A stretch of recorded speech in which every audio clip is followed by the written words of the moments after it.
Hello horror lovers. Welcome to our channel. If you enjoy that spine-chilling sensation before going to sleep, you're in the right place. Before we begin, don't forget to subscribe to the channel. This is really important to me. Like the video, and don't forget to comment which city you're watching from. Leave your comment now because you'll probably fall asleep after this story.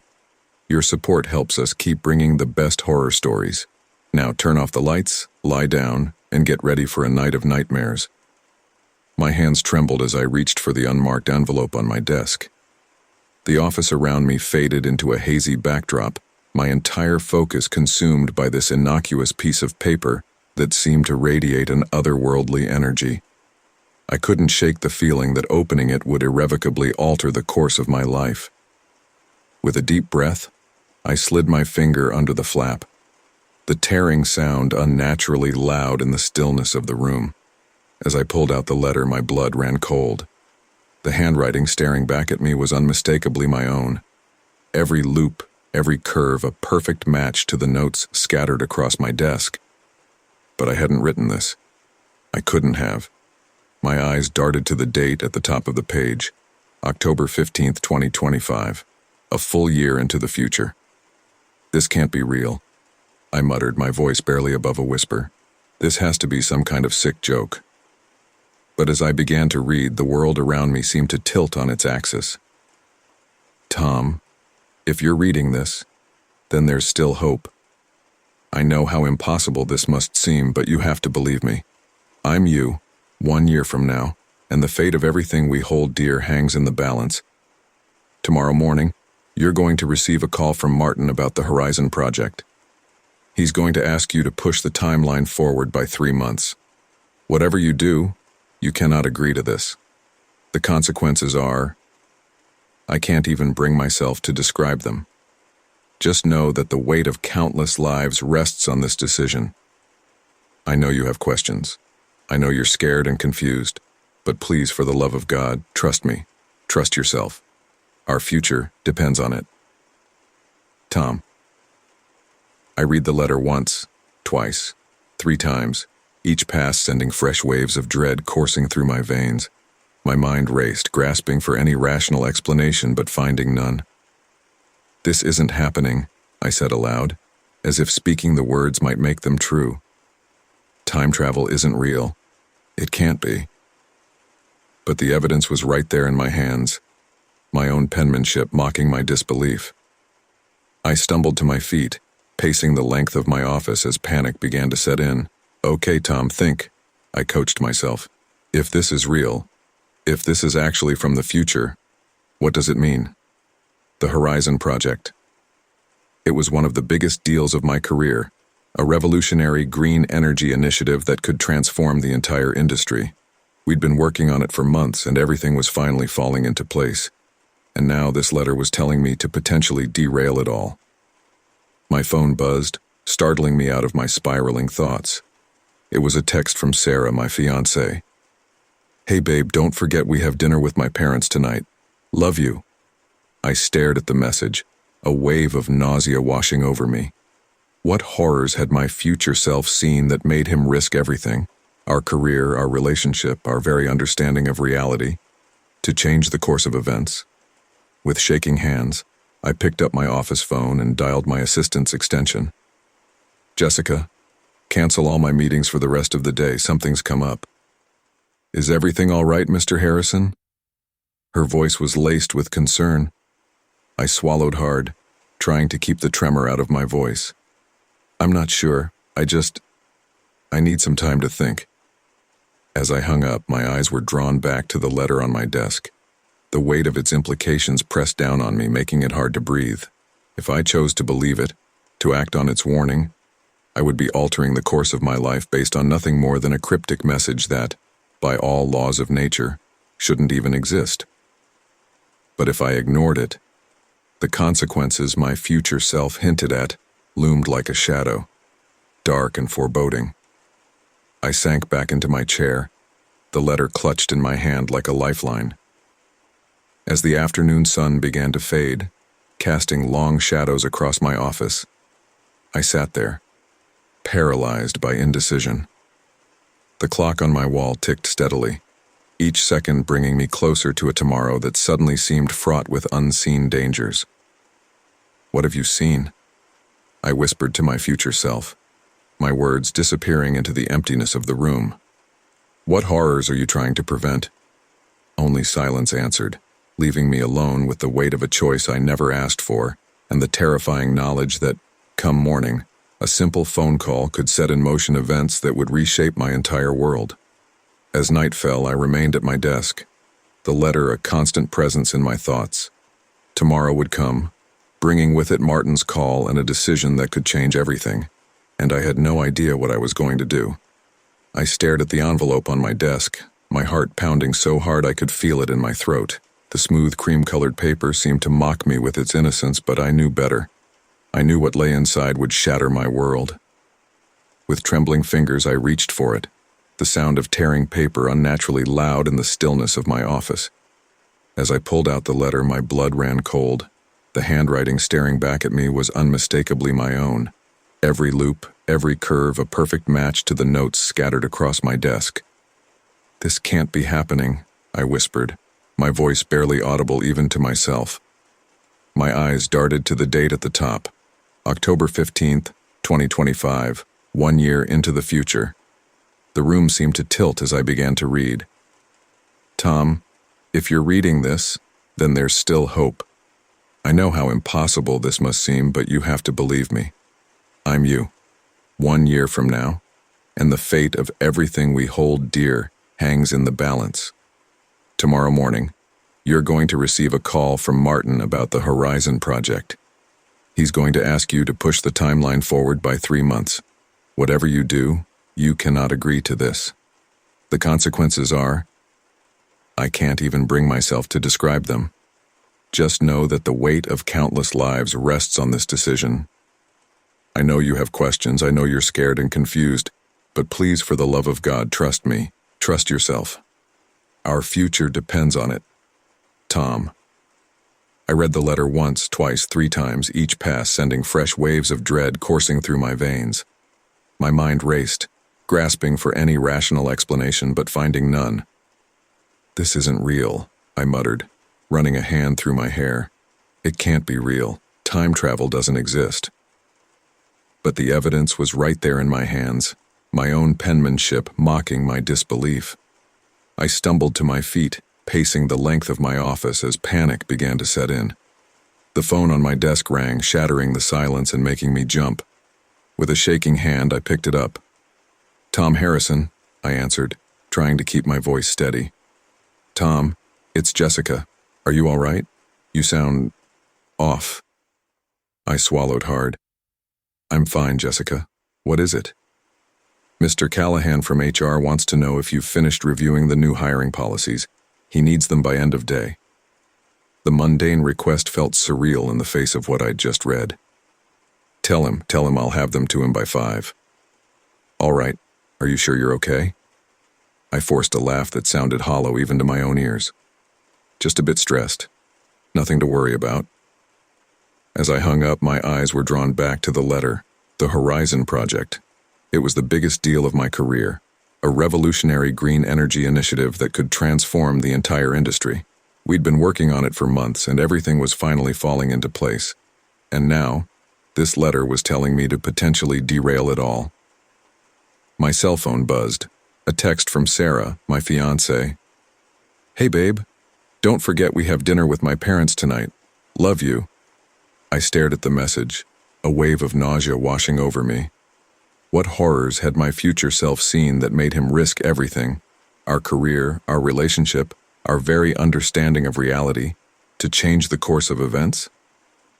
I picked up my office phone again and dialed Jessica's extension. "Jessica, cancel all my meetings for the rest of the day. Something's come up." "Is everything all right, Mr. Harrison?" Her voice was laced with concern. I swallowed hard. "I'm not sure. I need some time to think." As I hung up, my eyes were drawn back to the letter. The weight of its implications pressed down on me, making it hard to breathe. If I chose to believe it, to act on its warning, I would be altering the course of my life based on nothing more than a cryptic message that, by all laws of nature, shouldn't even exist. But if I ignored it, the consequences my future self hinted at loomed like a shadow, dark and foreboding. I sank back into my chair, the letter clutched in my hand like a lifeline. As the afternoon sun began to fade, casting long shadows across my office, I sat there, paralyzed by indecision. The clock on my wall ticked steadily, each second bringing me closer to a tomorrow that suddenly seemed fraught with unseen dangers. "What have you seen?" I whispered to my future self, my words disappearing into the emptiness of the room. "What horrors are you trying to prevent?"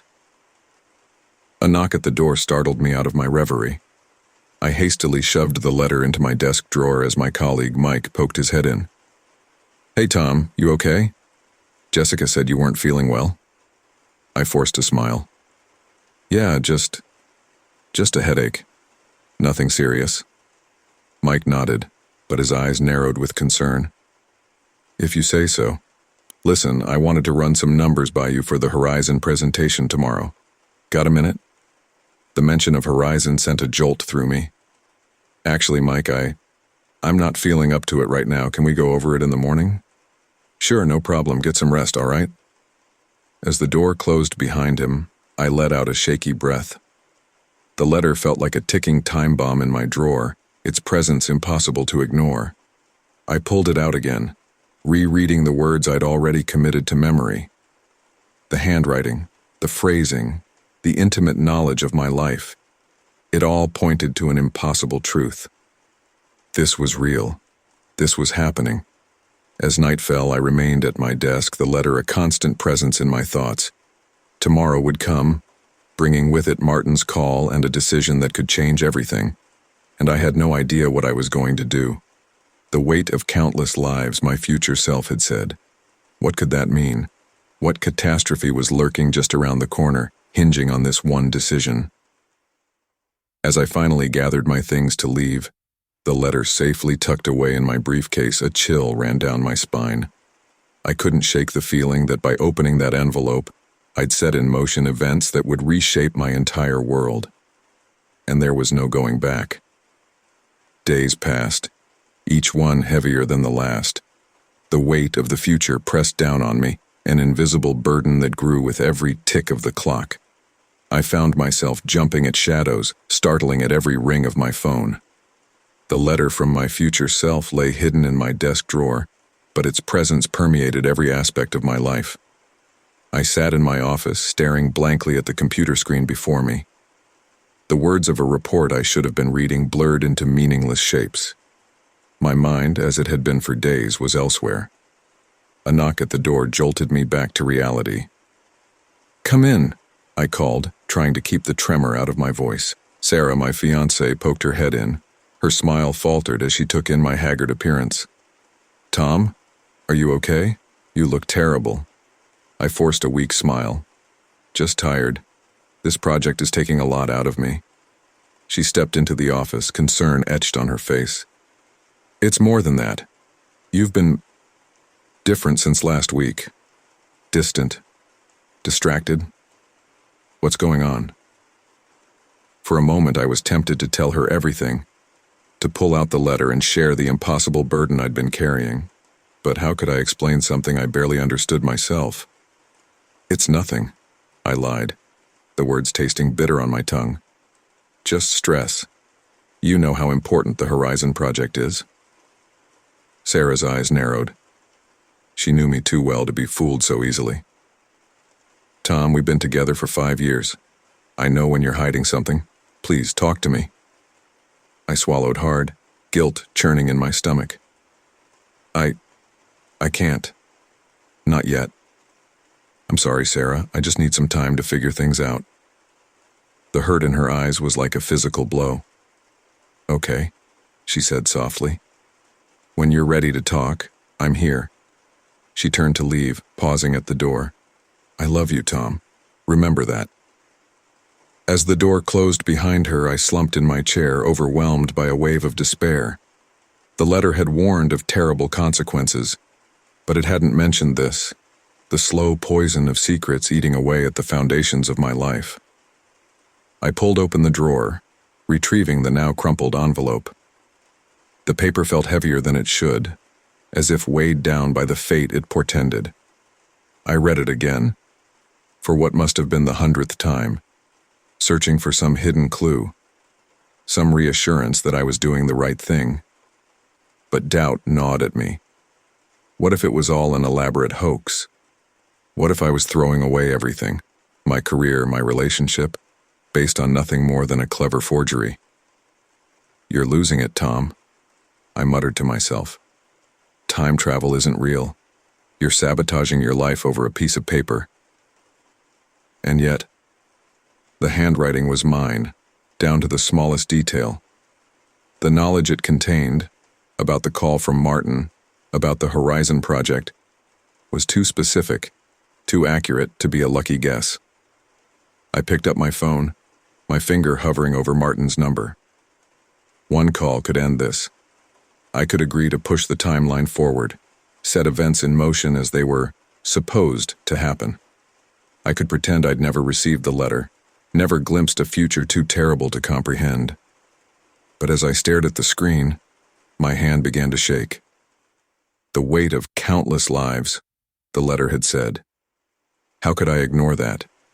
How could I live with myself if I didn't at least try to prevent whatever catastrophe loomed on the horizon? A soft ping from my computer drew my attention. A new email had arrived, its subject line sending a chill down my spine. Horizon Project, timeline adjustment. With trembling fingers, I opened it. The message was brief, but its implications were staggering.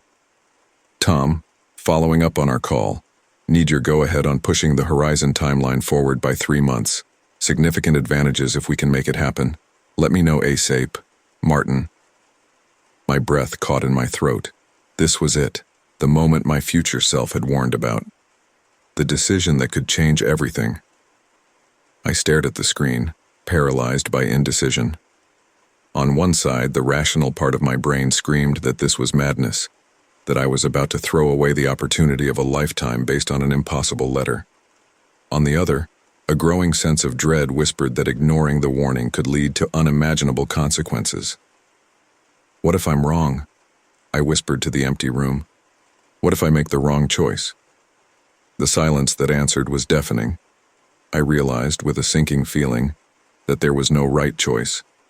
No matter what I decided, I would be gambling with fate, playing a game whose rules I didn't understand. As the sun began to set outside my office window, casting long shadows across the room, I remained frozen in place. The cursor blinked steadily on the screen, waiting for a response I wasn't sure I could give. The letter from the future sat on my desk, a constant reminder of the impossible situation I found myself in. Doubt consumed me, eating away at my certainty, my sense of reality. With each passing moment, the line between rational thought and paranoid fantasy blurred further. I was adrift in a sea of uncertainty, clinging to fragments of a future I couldn't comprehend. As night fell, I still sat there, torn between two impossible choices. The weight of the decision pressed down on me, threatening to crush me beneath its enormity. And somewhere, in a future I couldn't see, my other self waited, hoping against hope that his desperate gambit would change the course of a history not yet written. My finger hovered over the send button, trembling with the weight of the decision before me. The email to Martin was composed, declining his request to push the Horizon Project timeline forward. Every fiber of my being screamed that this was madness, that I was throwing away the opportunity of a lifetime based on an impossible letter. But the warnings from my future self echoed in my mind, dark and foreboding. "God help me," I whispered, and clicked send. For a moment, nothing happened. The world didn't end, the sky didn't fall. But as the seconds ticked by, a creeping sense of dread began to build in the pit of my stomach. What had I done? The phone on my desk rang, startling me out of my spiraling thoughts. With a shaking hand, I picked it up. "Tom, it's Martin. What the hell is going on?" I swallowed hard, trying to keep my voice steady. Martin, I don't think pushing the timeline is the right move. There are too many variables, too many risks. Risks? Martin's voice rose in disbelief. The only risk I see is letting our competitors beat us to the punch. Do you have any idea what you're throwing away? As Martin continued to rant, my eyes were drawn to the window. Outside, dark clouds were gathering, casting an ominous shadow over the city. A chill ran down my spine. It was as if the very sky was responding to my decision. Tom? Are you even listening to me? I snapped back to attention. Yes, Martin, I hear you, but my decision stands. We stick to the original timeline. There was a long pause on the other end of the line. When Martin spoke again, his voice was cold. I hope you know what you're doing, Tom. For your sake. The line went dead, leaving me in suffocating silence. I slumped back in my chair, exhausted and uncertain. Had I just saved countless lives, as my future self suggested? Or had I derailed my career and the project for nothing? A knock at my office door made me jump.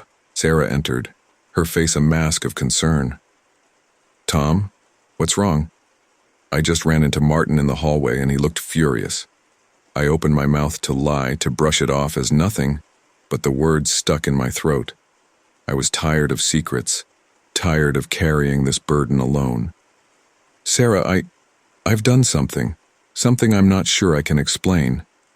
She sat down across from me, her eyes searching my face. Try me. And so, with a deep breath, I told her everything. The letter, the warnings, the impossible choice I'd been forced to make. As I spoke, I could see the disbelief in her eyes slowly give way to concern, then fear. Tom, she said slowly when I'd finished, this is insane. You know that, right? Time travel isn't real. You've potentially thrown away everything based on what? A letter that shouldn't exist? I nodded, feeling the full weight of my actions. I know how it sounds, but Sarah, you didn't see the letter. The handwriting, the details it knew. It was me. I'm sure of it.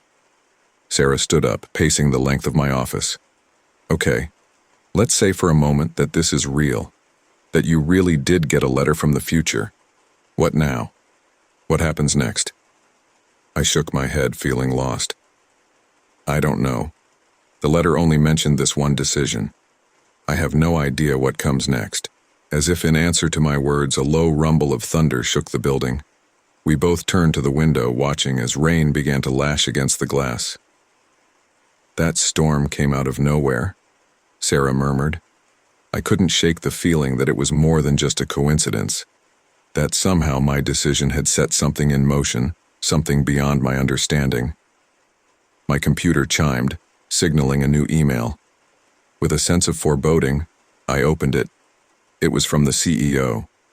All staff, due to the severe weather warning, we are advising all employees to remain in the building until further notice. Please stay calm and follow any additional instructions as they come. Stay safe. Management.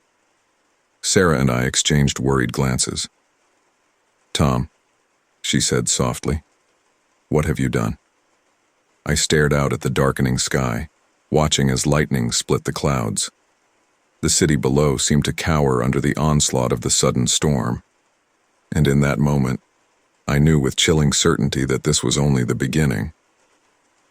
I don't know, I whispered, more to myself than to Sarah. But I have a feeling we're about to find out. As the storm raged outside, I couldn't shake the feeling that I had set something in motion, something dark and uncontrollable. The shadows in my office seemed to deepen, and every crash of thunder felt like an accusation. I'd made the change my future self had begged for, but instead of averting disaster, it felt like I'd opened the door to something far worse. The weight of my decision pressed down on me, suffocating in its intensity.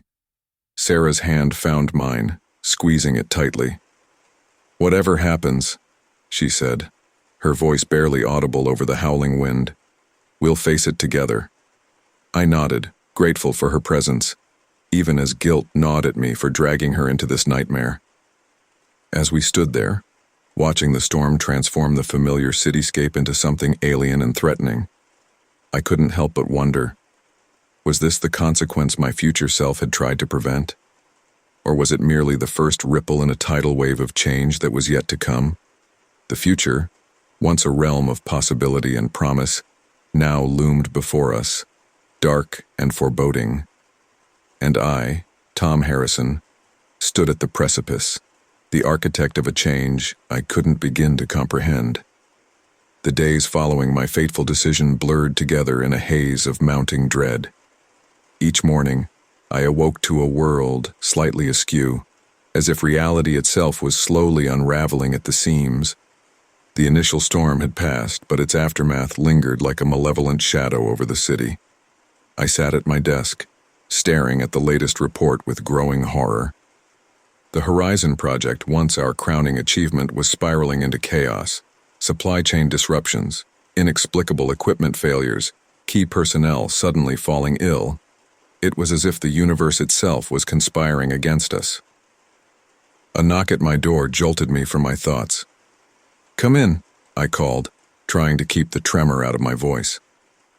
Martin entered, his face haggard and drawn. "Tom, we need to talk." I gestured for him to sit, bracing myself for what was to come. "The board is asking questions," Martin began, his voice low and strained. "They want to know how we went from being ahead of schedule to this." He waved his hand at the stack of reports on my desk. I swallowed hard. "I'm doing everything I can, Martin. These setbacks, they're unprecedented. No one could have foreseen. But you did, didn't you?" Martin cut me off, his eyes boring into mine. "You refused to push the timeline forward. It's like you knew something was going to go wrong." For a moment I considered telling him everything. The letter, the warnings, the impossible burden of knowledge I'd been carrying. But the words died in my throat. How could I explain something I barely understood myself? "It was just a hunch," I lied, the taste of deceit bitter on my tongue. "A gut feeling." Martin leaned back, his expression unreadable. "A hunch that's cost us millions. The board is talking about shutting down the entire project, Tom." The words hit me like a physical blow. Shutting down Horizon? It was unthinkable. The project was meant to revolutionize clean energy, to change the world for the better. How could averting one disaster lead to something potentially worse? "We can't let that happen," I said, my mind racing. "There has to be something we can do." Martin stood, his shoulders sagging with the weight of unseen burdens. "Find a solution, Tom. Fast, or we're both out of a job." As the door closed behind him, I slumped in my chair, overwhelmed by a wave of despair. I pulled out the letter from my future self, reading it again with desperate eyes. But its cryptic warnings offered no comfort, no guidance for the chaos I'd unleashed. My phone buzzed, a text from Sarah. "Turn on the news, now." With a sense of foreboding, I switched on the small TV in my office. The breaking news banner made my blood run cold. "Massive power outage sweeps across eastern seaboard." The newscaster's voice filled the room. In what experts are calling an unprecedented event, a cascading power failure has left millions without electricity. The cause remains unknown, but early reports suggest a possible connection to experimental energy technologies. My hands began to shake. Experimental energy technologies. Could they be referring to Horizon? Had our project, even in its scaled-back form, somehow triggered this catastrophe? The phone on my desk rang. It was Sarah. "Tom, are you seeing this?" "Yeah," I managed, my throat tight with fear. "Sarah, I think this might be my fault." There was a long pause on the other end of the line. When Sarah spoke again, her voice was steady, but I could hear the underlying tension. "Come home, Tom. Now. We need to talk." As I gathered my things to leave, a commotion in the hallway caught my attention. Raised voices, the sound of running feet. I opened my office door to find the floor in chaos. What's going on? I asked a passing colleague. She turned to me, her eyes wide with panic. Haven't you heard? The market's in free fall, energy stocks are crashing. It's bad, Tom. I stumbled back into my office, my mind reeling. The power outage, the market crash. Were these the consequences my future self had tried to warn me about? Or were they the result of my meddling with time? As I made my way out of the building, the city around me felt alien and hostile. The streets were clogged with cars, traffic lights dark and useless. People hurried along the sidewalks, their faces etched with worry and fear. I couldn't shake the feeling that this was only the beginning, that each decision I made, each attempt to correct my course, only led to more dire consequences. The weight of my choices pressed down on me, threatening to crush me beneath their enormity. At home, Sarah was waiting, her face pale in the flickering candlelight. "Tom," she said softly, "what have you done?" I sank onto the couch, the full weight of my actions finally hitting me. "I don't know," I whispered. "I thought I was preventing a disaster, but I think I might have caused something even worse." Sarah sat beside me, taking my hand in hers. "We'll figure this out," she said, but I could hear the doubt in her voice. As we sat there in the darkening apartment, the city plunging into an uncertain night, I couldn't help but wonder, how much worse would things get? What other unforeseen consequences awaited us in this new, altered timeline?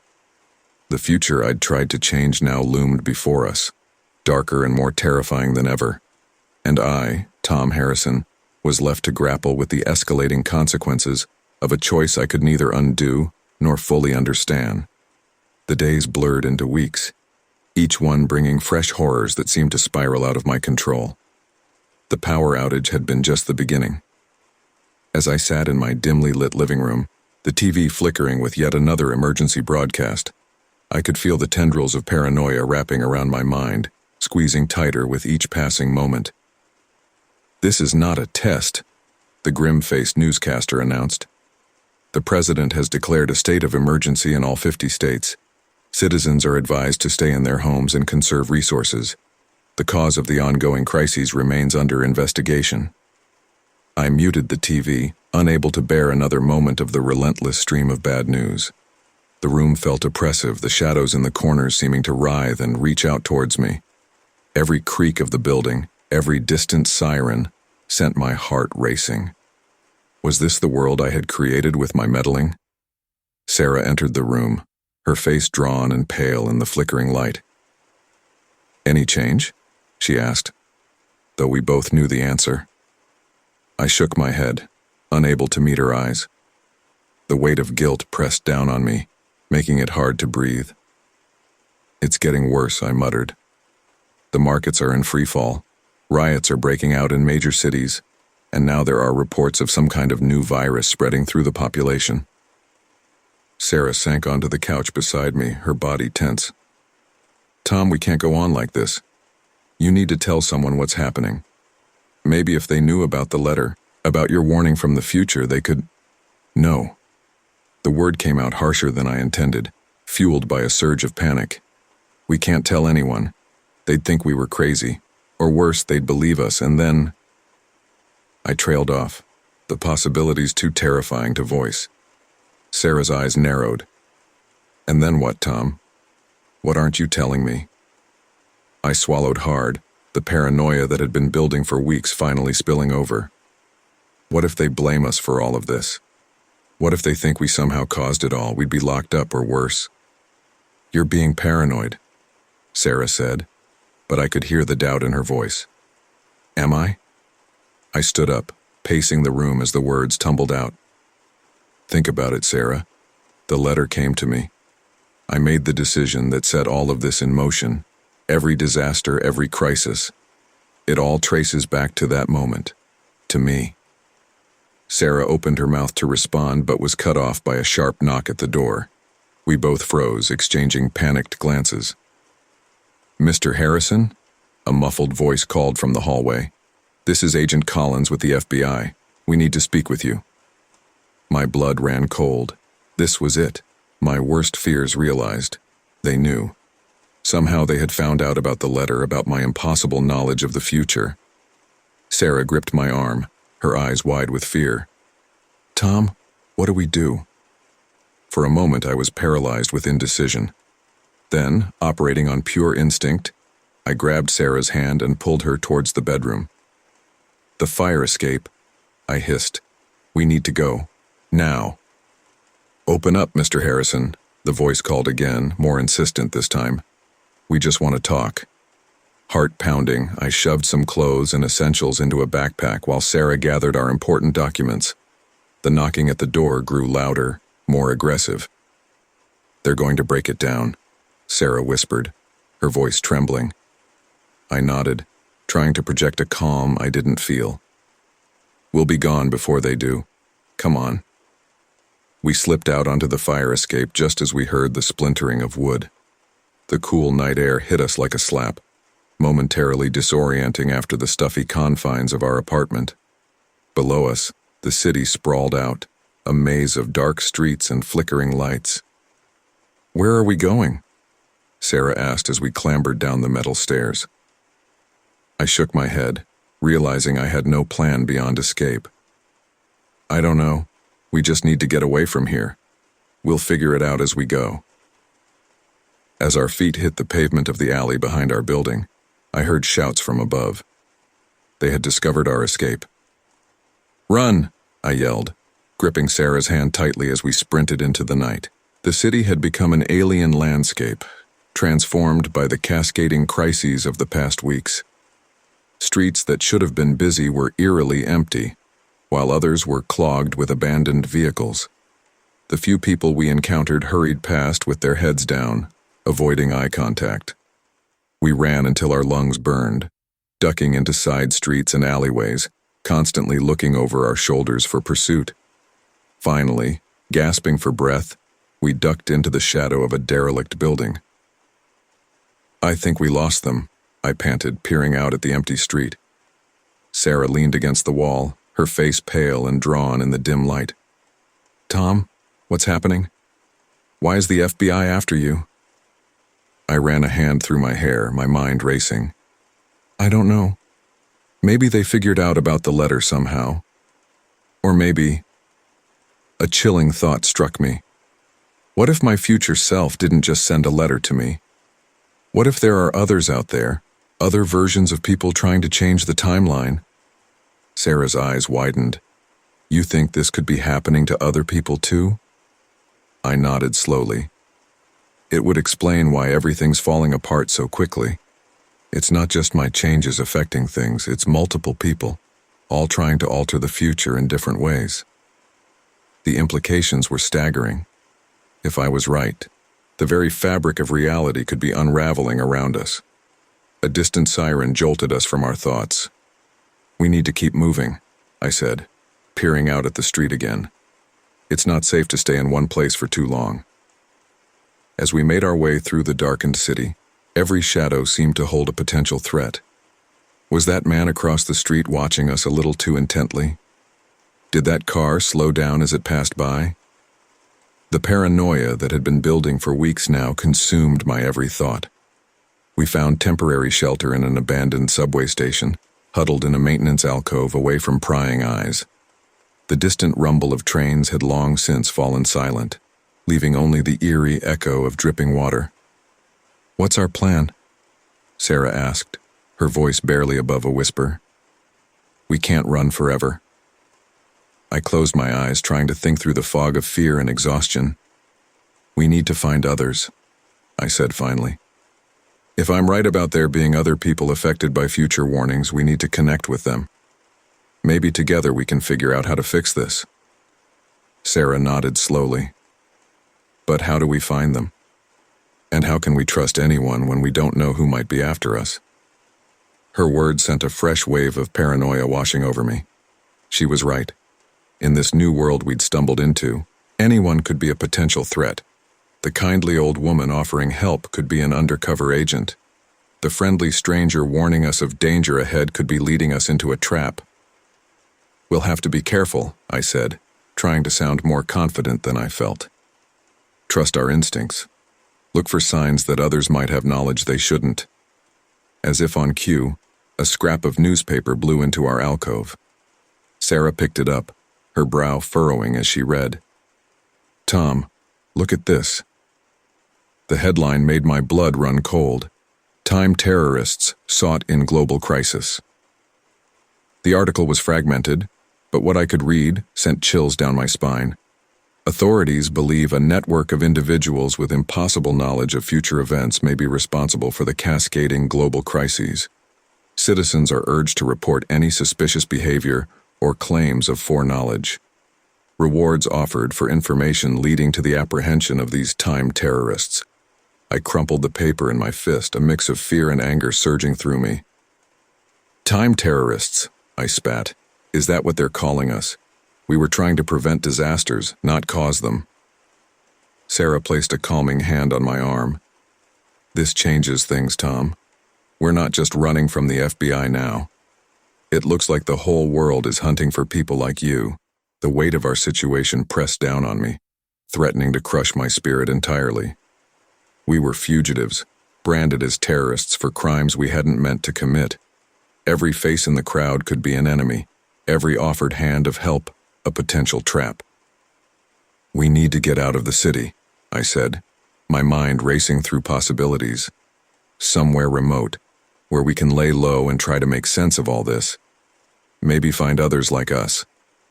Sarah nodded, her face set with determination despite the fear in her eyes. "I have an old family cabin upstate. It's isolated off the grid. We might be safe there, at least for a while." It was a plan, however tenuous. As we gathered our meager belongings and prepared to venture out into the uncertain night, I couldn't shake the feeling that we were being watched. The shadows seemed to move of their own accord, and every distant sound sent my heart racing. We emerged from the subway station into a world that felt fundamentally changed. The streets were eerily quiet, the usual bustle of city life replaced by an oppressive silence. The few people we encountered hurried past with their heads down, as if afraid to make eye contact. "It's like everyone's afraid of their own shadow," Sarah whispered as we made our way cautiously down the sidewalk. I nodded, understanding all too well. The paranoia that had taken root in my mind was clearly spreading through society at large. In a world where anyone could be a time terrorist, where reality itself seemed to be unraveling, who could you trust? As we turned a corner, a sudden commotion ahead made us freeze. A group of people had surrounded someone, their angry voices carrying on the night air. He knew. He tried to warn us about the market crash before it happened. "Time terrorist! Call the authorities!" The crowd parted for a moment, and I caught a glimpse of the man at its center. His eyes met mine, wide with terror, and in that instant, I knew. He was like me. Another recipient of a future warning, now caught in the web of unintended consequences. For a heartbeat, I considered trying to help him, but the paranoia that had become my constant companion held me back. What if it was a trap? What if he betrayed us to save himself? "Tom." Sarah tugged at my arm, her voice urgent. "We have to go. Now." With a pang of guilt, I turned away, hurrying down a side street as the shouts of the mob faded behind us. The incident only reinforced the dangers we faced. In this new world of suspicion and fear, every interaction was a potential threat. As we made our way out of the city, constantly looking over our shoulders for pursuit, I couldn't shake the feeling that we were stepping into a nightmare from which there might be no awakening. The paranoia that had taken root in my mind now felt like a survival instinct, the only thing keeping us one step ahead of a world that had branded us as enemies. The future I had tried to change now loomed before us, darker and more terrifying than I could have ever imagined. And as Sarah and I ventured into the unknown, fugitives from a reality we had inadvertently helped to create, I wondered if we would ever find a way to set things right, or if the spiral of paranoia and consequence would consume us all. The cabin creaked and groaned around us, a constant reminder of our isolation. We'd been here for weeks, maybe months. Time had become a meaningless blur. The small television in the corner, our only tenuous link to the outside world, droned on with an endless litany of disasters and dire warnings. I paced the worn floorboards, my mind racing with fragmented thoughts and half-formed theories. The walls seemed to close in, covered as they were with newspaper clippings, hastily scrawled notes, and red string connecting it all in a web of paranoid logic. Sarah watched me from her perch on the threadbare couch, worry etched deep in the lines of her face. "Tom," she said softly, "maybe we should turn off the news for a while. Take a break." I whirled to face her, my eyes wild. "We can't. Don't you see? Every report, every new disaster, it's all connected. We have to figure it out before it's too late." She stood, approaching me cautiously as if I were a wounded animal. "Tom, you're exhausted. You haven't slept properly in days. Please, just rest for a little while." But her words barely registered. My gaze was drawn back to the TV, where a grim-faced newscaster was delivering the latest update. And in breaking news, scientists report an unprecedented acceleration in global warming. Ocean levels are rising at an alarming rate, with some coastal cities already beginning emergency evacuations. The words hit me like a physical blow. This was it, the final piece of the puzzle I'd been struggling to solve. "It's all connected," I shouted, startling Sarah. The market crash, the power outages, the new viruses, they were all precursors to this. The future I changed, the disaster I tried to prevent, it was climate collapse. Sarah's eyes widened. "Tom, what are you talking about?" I grabbed her shoulders, my words tumbling out in a frenzied rush. The Horizon Project, it wasn't just about clean energy. It must have been the key to solving the climate crisis. By stopping it, by changing that one decision, I've doomed us all. Sarah gently pried my hands from her shoulders. "Tom, listen to yourself.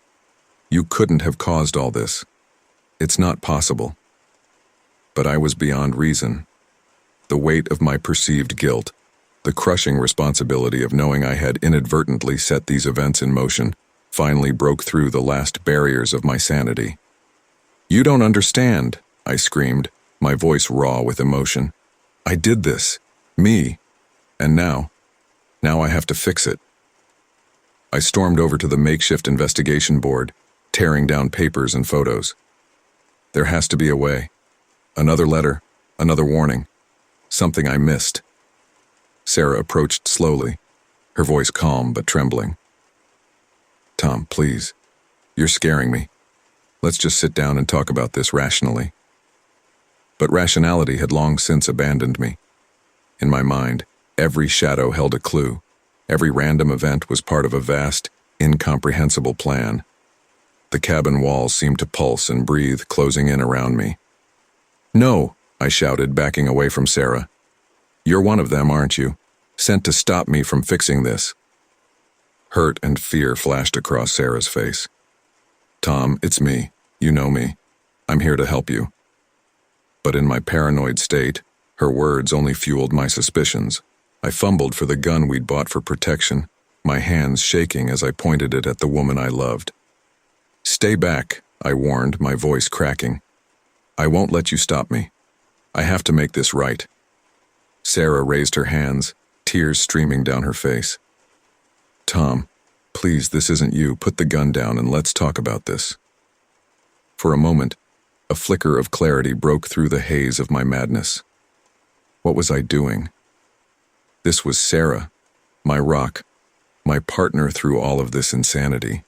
But the paranoia surged back, whispering that it was all a trick, a ploy to keep me from uncovering the truth. I can't trust anyone," I muttered, the gun wavering in my grip. "Not even you, especially not you." Sarah took a cautious step forward. "Tom, listen to me.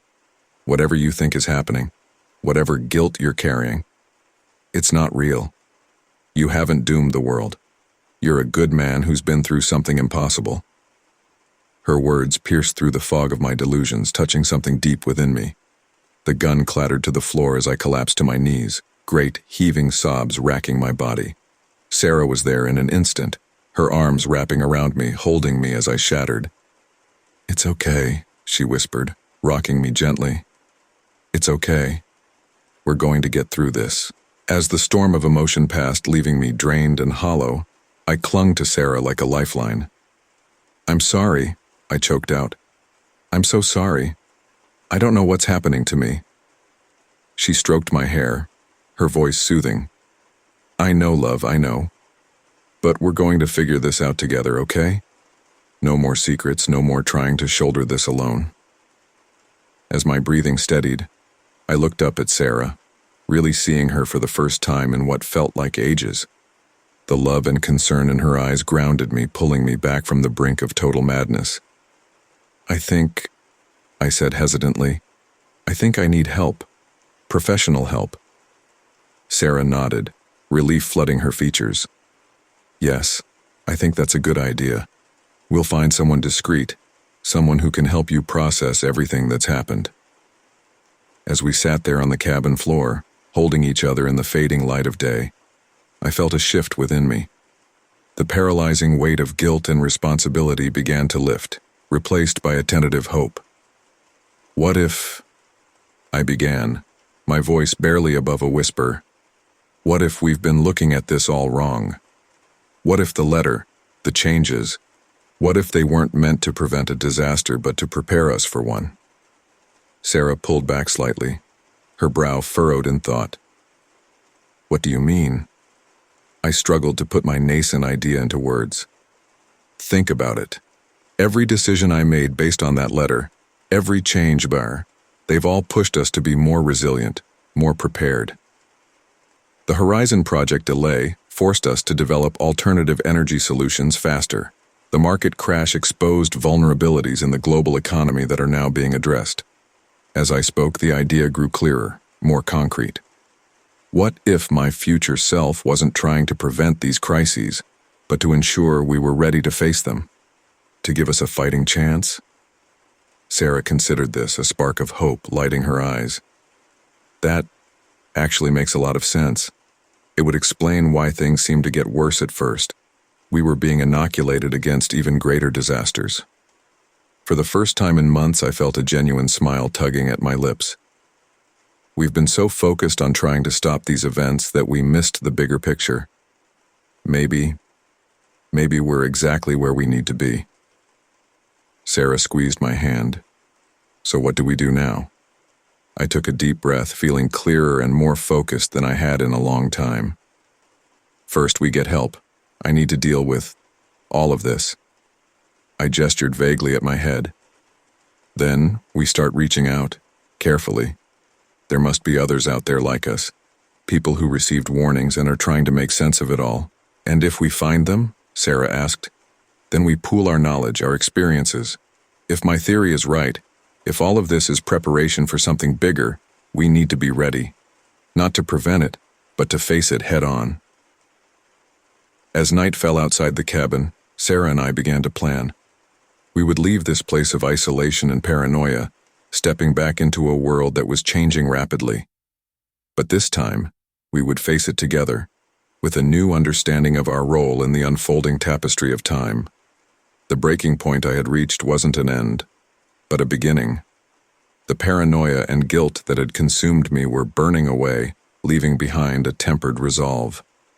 Whatever the future held, whatever my future self had tried to prepare us for, we would meet it with clear eyes and steady hearts. As we packed our meager belongings, preparing to leave the cabin that had been both refuge and prison, I felt a sense of purpose I hadn't experienced since that first letter arrived. The weight of the world no longer pressed down on me alone. Instead, I felt part of something larger, a current of change and preparation sweeping us all towards an uncertain but hopeful future. "Ready?" Sarah asked, standing in the doorway with our bags. I took one last look around the cabin, at the reminders of my descent into paranoia and madness. Then with a decisive motion, I tore down the last of the papers from the wall. "Ready," I replied, taking her hand. "Let's go face the future, whatever it might bring." As we stepped out into the cool night air, leaving behind the physical manifestations of my breakdown, I felt a profound sense of rebirth. The journey ahead would not be easy, but for the first time since receiving that fateful letter, I felt equipped to face it. The breaking point had come and gone, leaving in its wake not destruction, but transformation. And as Sarah and I walked hand in hand towards our uncertain future, I realized that sometimes it's only when we shatter completely that we can rebuild ourselves into something stronger, something better prepared for the challenges that lie ahead. The city had changed in our absence. As Sarah and I walked down the bustling streets, the air thrummed with a nervous energy. People hurried past, their eyes darting suspiciously, their conversations hushed. The world we'd left behind had transformed, shaped by the cascading consequences of my actions. We'd been back for a week, staying low, observing, and gathering information. The therapy sessions I'd undergone in our time away had helped clear my mind, but nothing could have prepared me for the reality we now faced. "Look," Sarah whispered, nudging me gently. She nodded towards a storefront television display where a news anchor was delivering the latest update. And in response to the growing temporal awareness movement, the government has announced the formation of a special task force. Officials stress that claims of time travel and future knowledge remain unsubstantiated, but urge citizens to report any suspicious activity. I felt a chill run down my spine. "It's happening faster than we thought," I murmured. "People are starting to put the pieces together." Sarah squeezed my hand reassuringly. "Remember why we're here, Tom? We need answers, not more paranoia." I nodded, taking a deep breath to center myself. We'd come back with a purpose, to uncover the truth behind the letter, to understand the larger picture that had eluded me in my spiral into madness.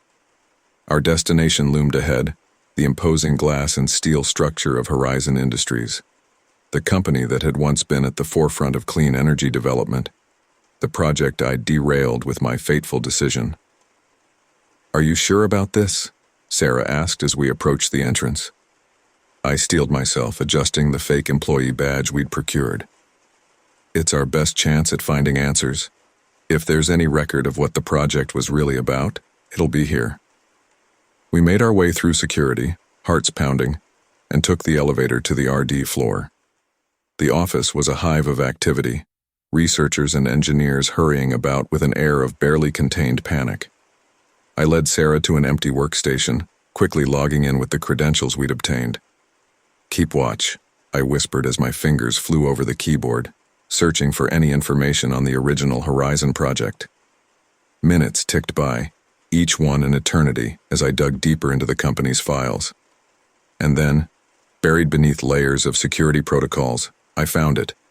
A folder simply labeled Kronos. "Sarah," I hissed, "I think this is it." She leaned in, her eyes widening as she scanned the screen. "Tom, look at the timestamp on these files. They're dated 5 years from now." My heart raced as I opened the first document. It was a technical specification for a device unlike anything I'd ever seen, a machine designed to manipulate the fabric of space-time itself. "It can't be," I breathed. They were actually working on time travel? Sarah's grip on my shoulder tightened. "Tom, we need to go. Now. We've got what we came for." But I couldn't tear myself away. Page after page of schematics and theoretical models filled the screen, each one more mind-bending than the last. And then I saw it. A familiar handwriting scrawled in the margins of one document. My handwriting. "It was me," I whispered, the truth crashing down like a physical weight. I wasn't just a recipient of a warning from the future. I was part of the team that created this technology. Sarah tugged urgently at my arm. "Tom, please. We're out of time." As if on cue, alarms began to blare throughout the building. We'd been discovered. In a daze, I quickly transferred as much data as I could to a portable drive, then followed Sarah as we raced for the exit. The world seemed to blur around me, my mind reeling from the revelation. We burst out of the building and into the chaotic streets, sirens wailing in the distance. Sarah led us through a maze of alleyways until we finally lost our pursuers, collapsing against a wall in an abandoned lot. "What?" I gasped, trying to catch my breath. What does this mean, Sarah? How could I have been involved in creating time travel and not remember it? She shook her head, her face a mix of concern and determination. I don't know, Tom, but we're going to figure it out. Together. As night fell, we made our way to a safe house we'd set up upon our return to the city. Once inside, I connected the stolen drive to a secure laptop, and we began to pore over the files. Hours passed as we delved deeper into the Kronos project. The science was beyond anything I could fully comprehend, but the implications were clear. Horizon Industries had not only theorized time travel, but had successfully built and tested a device. Look at this, Sarah said, pointing to a section of the report. They didn't just send information back in time, they sent people. I leaned in, my heart pounding as I read the words. Test Subject 37 successfully transported to temporal coordinate T-5 years. Subject's mission: deliver critical intelligence to past self to avert global catastrophe.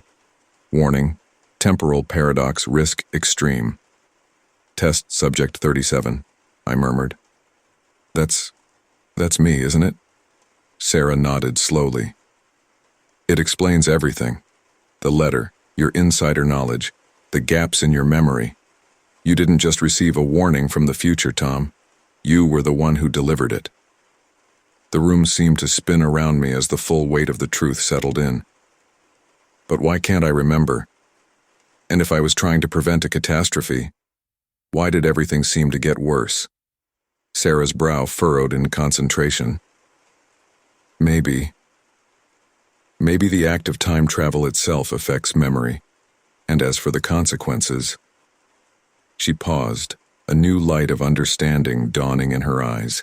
Tom, what if the catastrophe you were trying to prevent was even worse than what we're experiencing now? The idea hit me like a thunderbolt. You mean all of this, the economic crashes, the climate disasters, the social upheaval, it's actually an improvement? Sarah nodded, her voice growing excited. Think about it. Every change you made, every decision you influenced, they've all pushed society to adapt, to become more resilient. What if the original timeline was so devastating that this level of crisis was actually preferable? As we talked through the night, piecing together the puzzle of my fractured memories and the stolen data, a clearer picture began to emerge.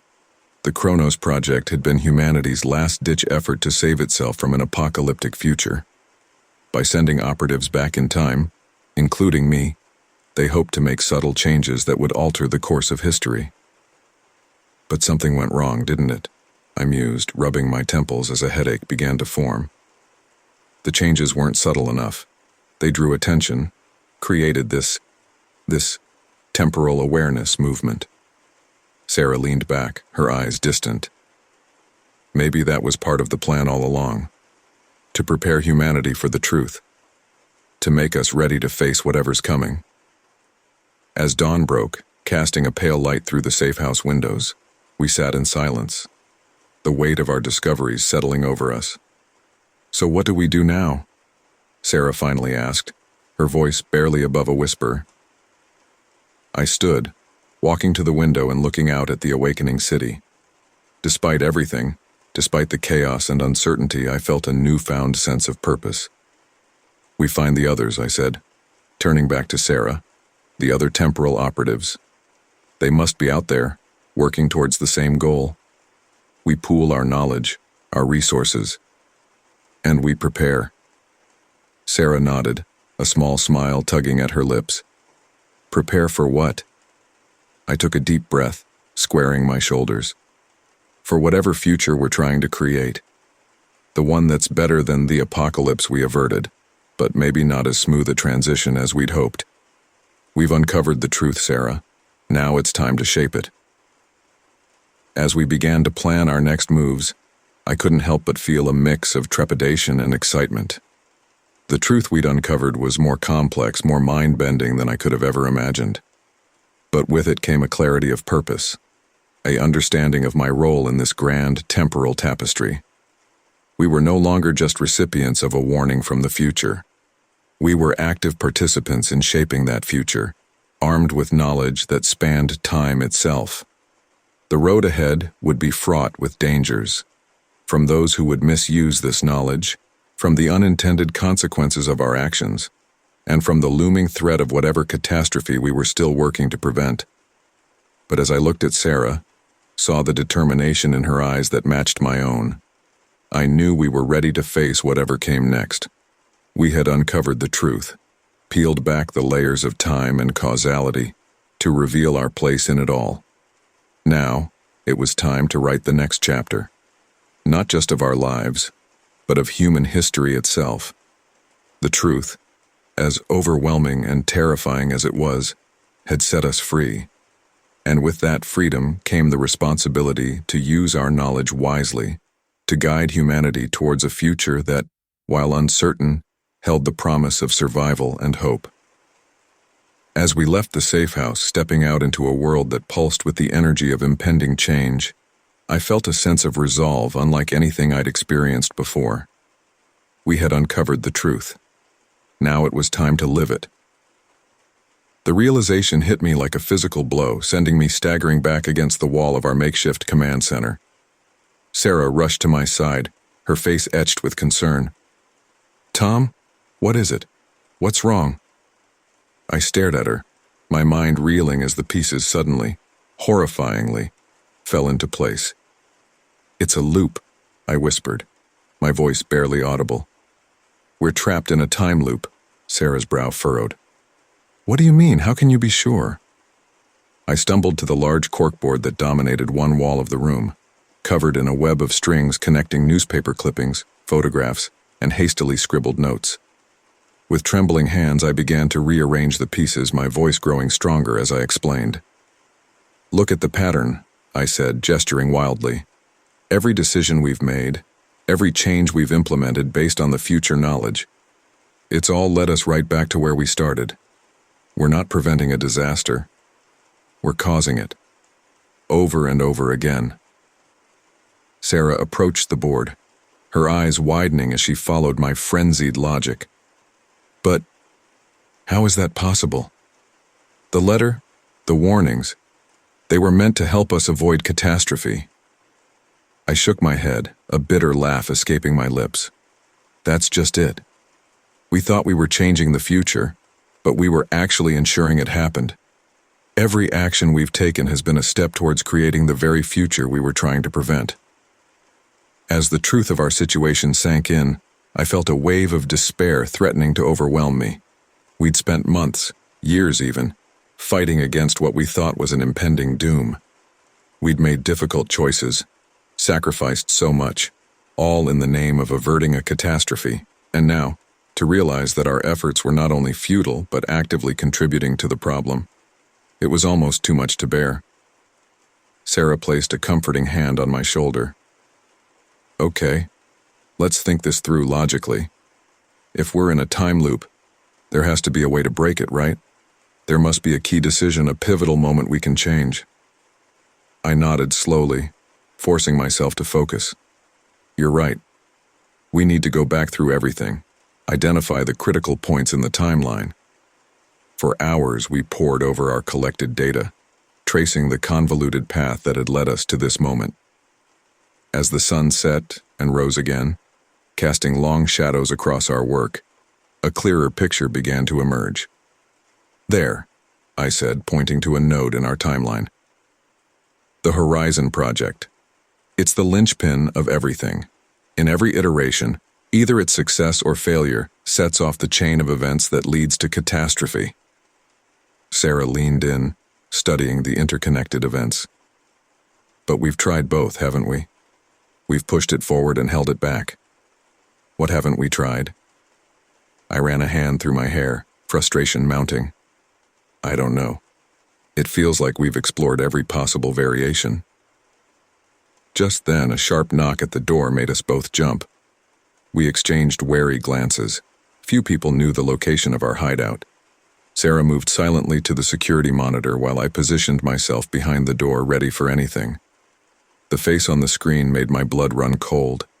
It was me. An older version, lines of exhaustion etched deep in his face, but unmistakably me. "It's time," the other me said, his voice tinny through the speaker. Let me in. We don't have long. With shaking hands, I opened the door. The other Tom, my future self, walked in, his eyes scanning the room before settling on Sarah and me. You've figured it out, he said. It wasn't a question. I nodded, still trying to process the surreal situation. The time loop. But, how are you here? I thought. That time travel was limited. That we could only send information back, not people. He shook his head. That was true once. But necessity is the mother of invention, especially when the fate of humanity hangs in the balance. Sarah stepped forward, her voice steady despite the bizarre circumstances. So, you're here to help us break the loop? The other Tom's face fell, a deep sadness filling his eyes. I'm here to ensure it continues. The words hit me like a physical blow. What? But why? All this suffering, all these failed attempts, you want it to keep happening? My future self moved to the corkboard, his fingers tracing the web of connections we'd mapped out. Because the alternative is worse, so much worse. For the next hour, he explained the full scope of our situation. The time loop wasn't a mistake or a cruel trick of fate. It was a carefully constructed safety measure, designed to prevent a catastrophe so great it would mean the end of not just humanity but all life on Earth. In the original timeline, he said, his voice heavy with the weight of memory, the Horizon Project succeeded beyond our wildest dreams. We solved the energy crisis, reversed climate change, ushered in an era of unprecedented prosperity, and in doing so, we let our guard down. Let our guard down against what? Sarah asked, her face pale. Ourselves, the other Tom replied. Our own worst impulses. With unlimited energy and resources, warfare evolved. Weapons of unimaginable destruction were developed, and eventually, inevitably, they were used. I felt sick as the implications sank in. So the loop is a holding pattern, my future self finished. A way to keep humanity in a state of constant struggle and adaptation, but never allowing us to reach the point of our own annihilation. The room fell silent as we grappled with this revelation. Everything we'd been fighting for, every hardship we'd endured, it was all part of a grand design to save humanity from itself. There has to be another way, I said finally, my voice hoarse. We can't just keep reliving this purgatory forever. The other Tom smiled sadly. That's exactly what I said. The first time I was in your position, and the time after that, and the time after that. We've explored every possibility, every variation. This is the best outcome we've found. Sarah, who had been quiet for some time, suddenly spoke up. But something's different this time, isn't it? You're here in person. That's new. My future self nodded, a glimmer of hope in his tired eyes. Yes, we've made a breakthrough in the time travel technology. It's unstable, dangerous. I can't stay long, but it opens up new possibilities. I leaned forward, a desperate energy filling me. What kind of possibilities? How can we use this to break the loop without destroying ourselves? The other Tom pulled out a small device, sleek and alien in its design. This is a temporal anchor. It allows the user to remain aware across loop iterations. With it, we can start to make more significant changes, to guide humanity on a path between stagnation and self-destruction. As he explained the plan, I felt a mix of hope and trepidation growing within me. It was audacious, filled with risks, but it was also the first real chance we'd had to break free of the cycle we'd been trapped in. It won't be easy, my future self warned. You'll have to relive the hardships, the pain over and over. But each time, you'll retain the knowledge, the ability to make small but crucial changes. I looked at Sarah, saw the determination in her eyes that matched my own. We'll do it, I said, turning back to my older self. Whatever it takes to break this loop and give humanity a real future. As the other Tom prepared to leave, The device in his hand already beginning to spark and fade. He placed a hand on my shoulder. "Remember," he said, his voice urgent, "the key is balance. Too much progress leads to destruction, too little to stagnation. You have to find the middle path." With a flash of light and a rush of displaced air, he was gone, leaving Sarah and me alone with the weight of our new knowledge and responsibility. For a long moment, we stood in silence, the enormity of what we'd learned settling over us. Then Sarah took my hand, intertwining her fingers with mine. "So," she said, a hint of her old humor creeping into her voice, "ready to save the world? Again?" Despite everything, I felt a smile tugging at my lips. "As I'll ever be. Where do we start?" As we turned back to our corkboard, beginning the process of mapping out our new strategy, I felt a strange mix of emotions. The revelation of the time loop had shaken me to my core, forcing me to confront the futility of our past efforts. But with that painful truth came a new sense of purpose, a clearer understanding of the delicate balance we needed to strike. We were no longer just trying to prevent a disaster. We were architects of humanity's future, tasked with guiding our species along a razor's edge between progress and destruction. The challenge ahead was daunting, the responsibility almost overwhelming. But as I looked at Sarah, saw the determination and hope in her eyes, I knew we were up to the task. We had been given a chance to break free from the cycle, to forge a new path for humanity. It wouldn't be easy. We would face hardships, make painful choices, and likely fail many times before we succeeded. Yet for the first time since this all began, I felt a genuine sense of hope. We understood the true nature of our struggle now. And with that understanding came the power to change not just our future, but the very fabric of time itself. As we settled into our work, mapping out the intricate dance of cause and effect that would shape the coming years, I realized that the time loop, in all its complexity and frustration, had given us something precious: perspective. We had seen the worst of humanity, but also its resilience, its capacity for adaptation and growth. Now, armed with that knowledge and the temporal anchor, we had a real chance to guide our species towards a future that balanced progress with wisdom, ambition with caution. It was a monumental task, one that would likely take many iterations of the loop to perfect. But as I caught Sarah's eye across the room, saw the smile of understanding and shared purpose we exchanged, I knew we were ready for the challenge. The time loop had been revealed, its purpose understood. Now it was up to us to use that knowledge to break free and shape a future worthy of humanity's potential. The temporal anchor pulsed against my wrist, a constant reminder of the impossible burden we now carried. Sarah and I stood before the corkboard, its surface a chaotic tapestry of timelines and possibilities. But something was different this time. Shimmering at the edges of my vision were glimpses of lives unlived, realities that could have been. "Do you see them too?" I asked Sarah, my voice barely above a whisper. She nodded, her eyes wide with a mix of wonder and trepidation.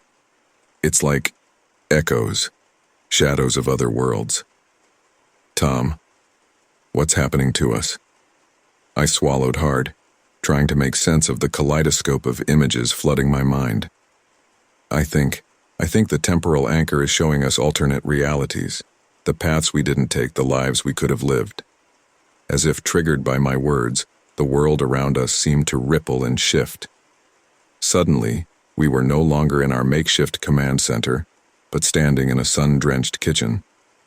The smell of coffee and freshly baked bread filled the air. "Sarah?" A voice called from another room. My voice, but lighter, unburdened by the weight of temporal responsibility. "Have you seen my tie, the blue one?" The Sarah beside me gasped, her hand flying to her mouth as another version of herself walked into the kitchen. This Sarah was rounder, her belly swollen with pregnancy, a simple gold band glinting on her finger. "Check the laundry room, honey," the other Sarah called back, a smile playing on her lips. "And don't forget, we have the ultrasound at 2. As quickly as it had appeared, the vision faded, leaving us back in our dimly lit hideout. Sarah's eyes were brimming with unshed tears. That could have been us? If we hadn't...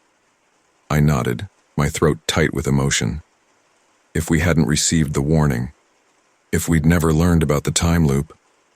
Before we could process what we'd seen, another reality shimmered into view. This time we found ourselves in a high-tech laboratory. I watched as another version of myself, older and distinguished-looking, addressed a room full of eager young scientists. The Horizon Project represents the culmination of decades of research, my doppelganger said, his voice filled with pride. With this breakthrough, we stand on the cusp of solving the global energy crisis once and for all. The scene shifted, showing flashes of a world transformed. Clean cities powered by limitless energy, deserts blooming with life, humanity reaching for the stars. But then, darkness crept in at the edges. Weapons of unimaginable power, wars fought with technology beyond comprehension, and finally, a blinding flash that wiped it all away. We snapped back to our reality, both of us shaken by what we'd witnessed. "That's it," I said, my voice hoarse. "That's the future we've been trying to prevent. The one that leads to our destruction." Sarah gripped my arm, her face pale. But it looked so promising at first. All that progress, all that potential. "That's the trap," I replied, the pieces falling into place. We advanced too quickly, without the wisdom to handle that power responsibly, and it destroys us. As we tried to catch our breath to process the implications of what we'd seen, another reality began to take shape around us. This time, we found ourselves in a world of ruin. The sky was a sickly yellow, the air thick with smog. People shuffled through debris-strewn streets, their faces gaunt and hopeless. A haggard version of myself stumbled into view, clutching a tattered photograph. "Sarah," he called, his voice cracked and desperate. "Sarah, where are you?" The scene shifted, showing flashes of the catastrophes that had led to this bleak future. Natural disasters, economic collapse, societal breakdown, all the things we'd been fighting to prevent. As we returned to our own reality, Sarah and I stood in stunned silence. The weight of what we'd witnessed pressed down on us, making it hard to breathe. "So that's it," Sarah said finally, her voice barely above a whisper. "Those are our options.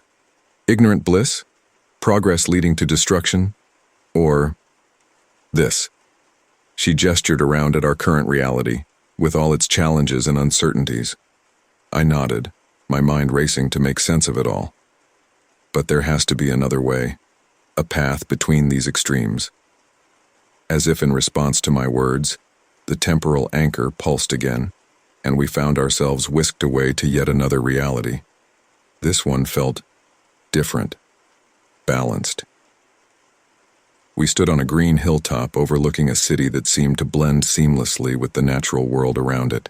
An older version of myself and Sarah approached, their faces lined with age but their eyes bright with contentment. They nodded to us in acknowledgement, somehow unsurprised by our presence. "You're close," the other me said, his voice gentle. "Closer than we've ever been before." "How?" I asked, desperate for answers. "How do we achieve this?" The other Sarah smiled, reaching out to touch her younger counterpart's cheek. "Balance," she said simply. "Progress tempered with wisdom. Ambition guided by compassion." "It's not easy," the older me added. "It takes countless iterations, endless small adjustments. But it's possible." Before we could ask more, we were back in our own reality, the vision fading like mist in the morning sun. Sarah and I looked at each other, a new determination burning in our eyes. "That's it," I said, turning back to our corkboard with renewed energy. "That's what we're aiming for, not to stop progress, but to guide it, to find the middle path."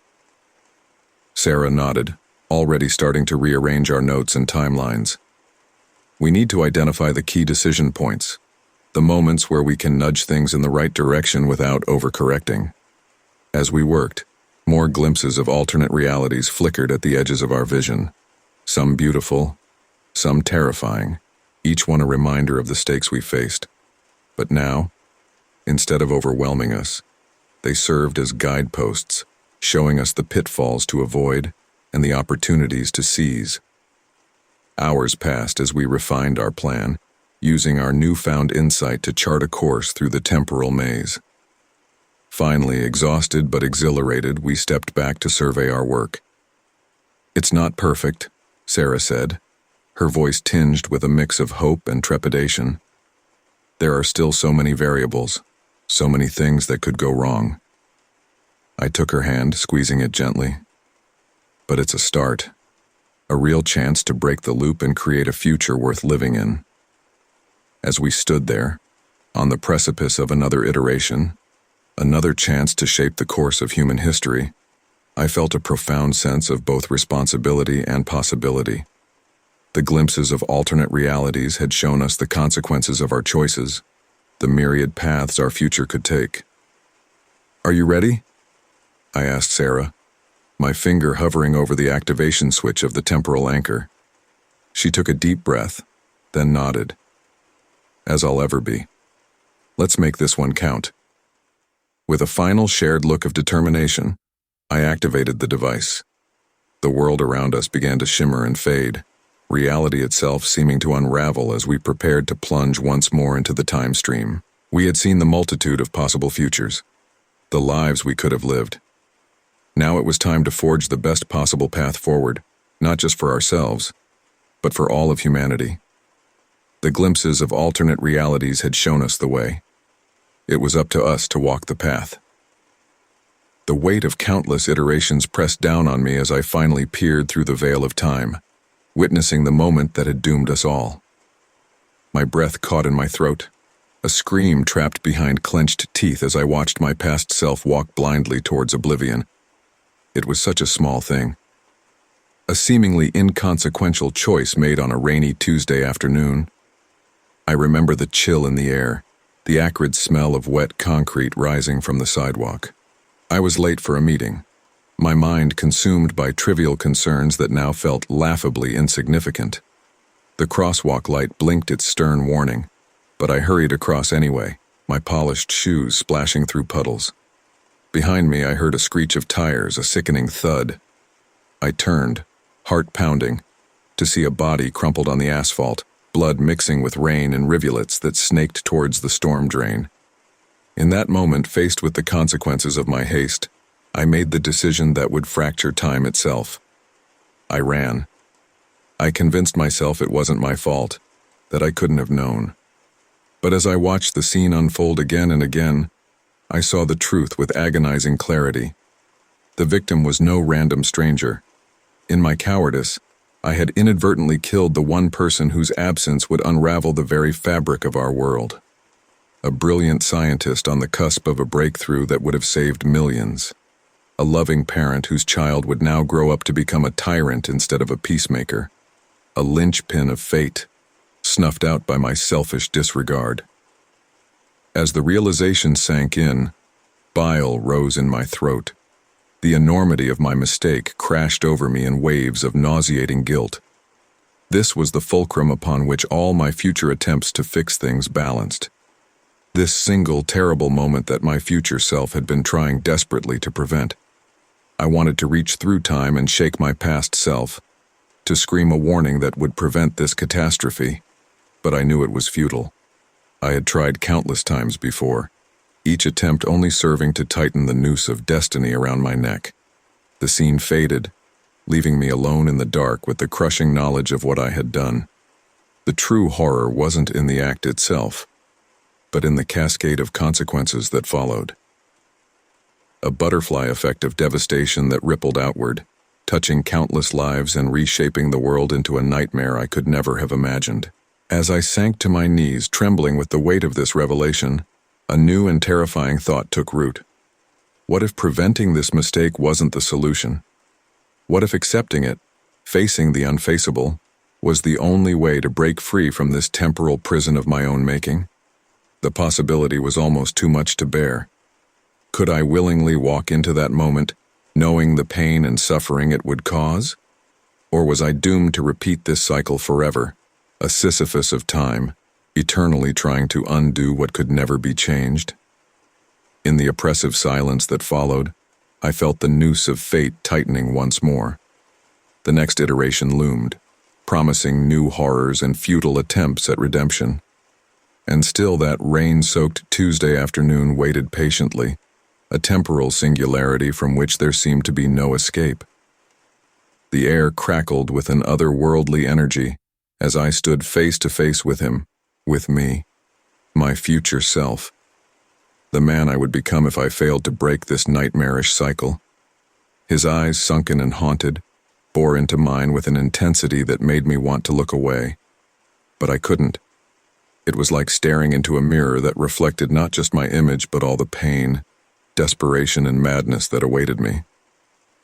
"So," he said, his voice a raspy whisper that sent chills down my spine, "we meet again. Or is it for the first time? It's hard to keep track after so many loops." I swallowed hard, trying to find my voice. "Why?" I finally managed to croak out. "Why did you start this? Why trap us in this hell?" He laughed, a hollow, mirthless sound that echoed in the empty warehouse where we stood. "Why? You still don't understand, do you? You haven't seen what I've seen. You haven't lived through the horrors that are coming." "Then tell me," I shouted, my frustration boiling over. "Stop with the cryptic warnings and just tell me what happens." His face contorted in anguish, and for a moment I saw a flicker of the man I used to be, scared, desperate, trying to do the right thing, but it was quickly replaced by a hardness that chilled me to my core. "You want to know?" he snarled. "Fine, let me show you what your future holds if we don't fix this." He reached out and grabbed my arm, his touch burning like ice. Suddenly the world around us dissolved, replaced by a series of vivid, terrifying visions. I saw cities in ruins, the sky choked with ash and smoke. Millions of people suffering from a plague that twisted their bodies and minds. Wars raging across continents fueled by desperation and dwindling resources. And at the center of it all, a figure that I recognized with growing horror as myself, older and changed but unmistakably me. "No," I whispered, trying to pull away from the nightmarish scenes. "This can't be real. I couldn't."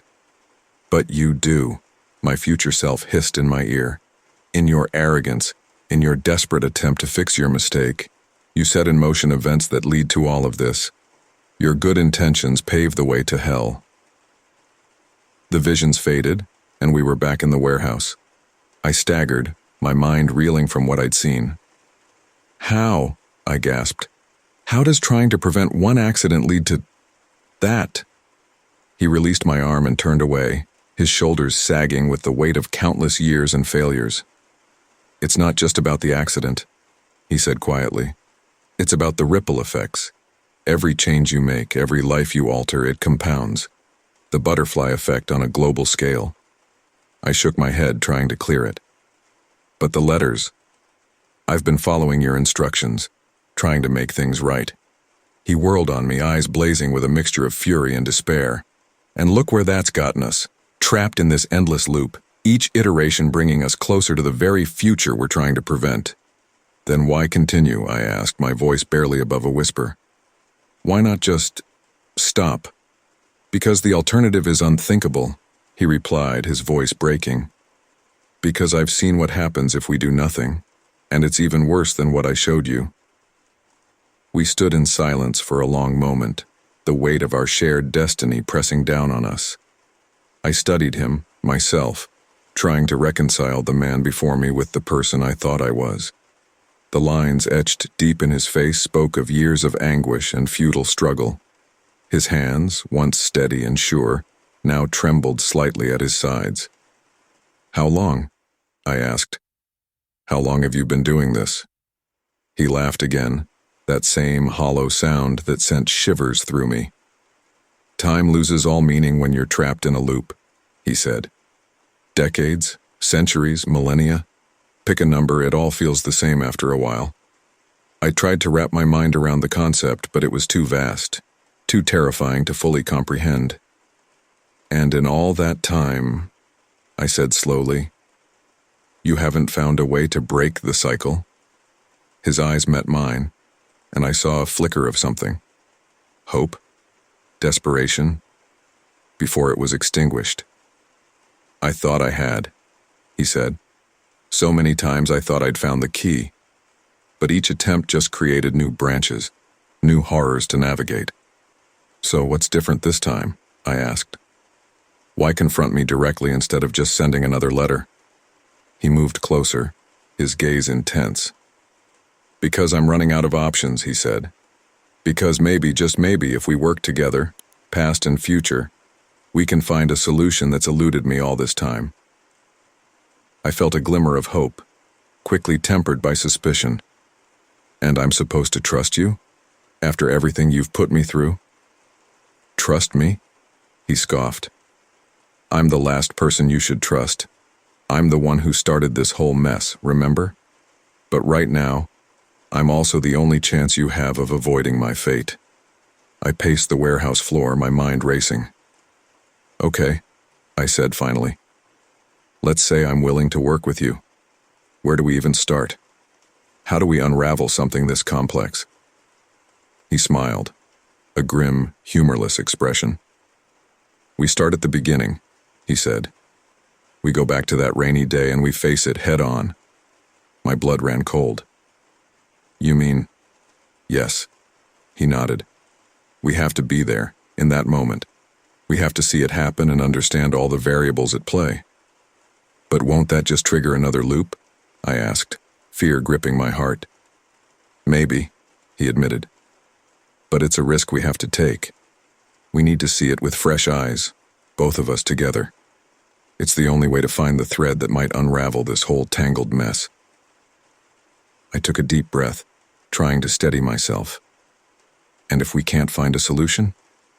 His eyes met mine, and I saw in them a resolve that terrified me. "Then we do what we must to ensure the loop ends with us," he said quietly. "One way or another, this has to stop." The implications of his words hung heavy in the air between us. I wanted to argue, to say there had to be another way, but deep down I knew he was right. We were two versions of the same man, both trapped by our own good intentions, both responsible for unimaginable suffering. "All right," I said finally. "I'm in. But I need to know everything, every detail of every loop you've tried, every consequence you've seen. No more secrets." He nodded slowly. "It won't be easy," he warned. "The knowledge I carry, it's a burden that's nearly broken me countless times."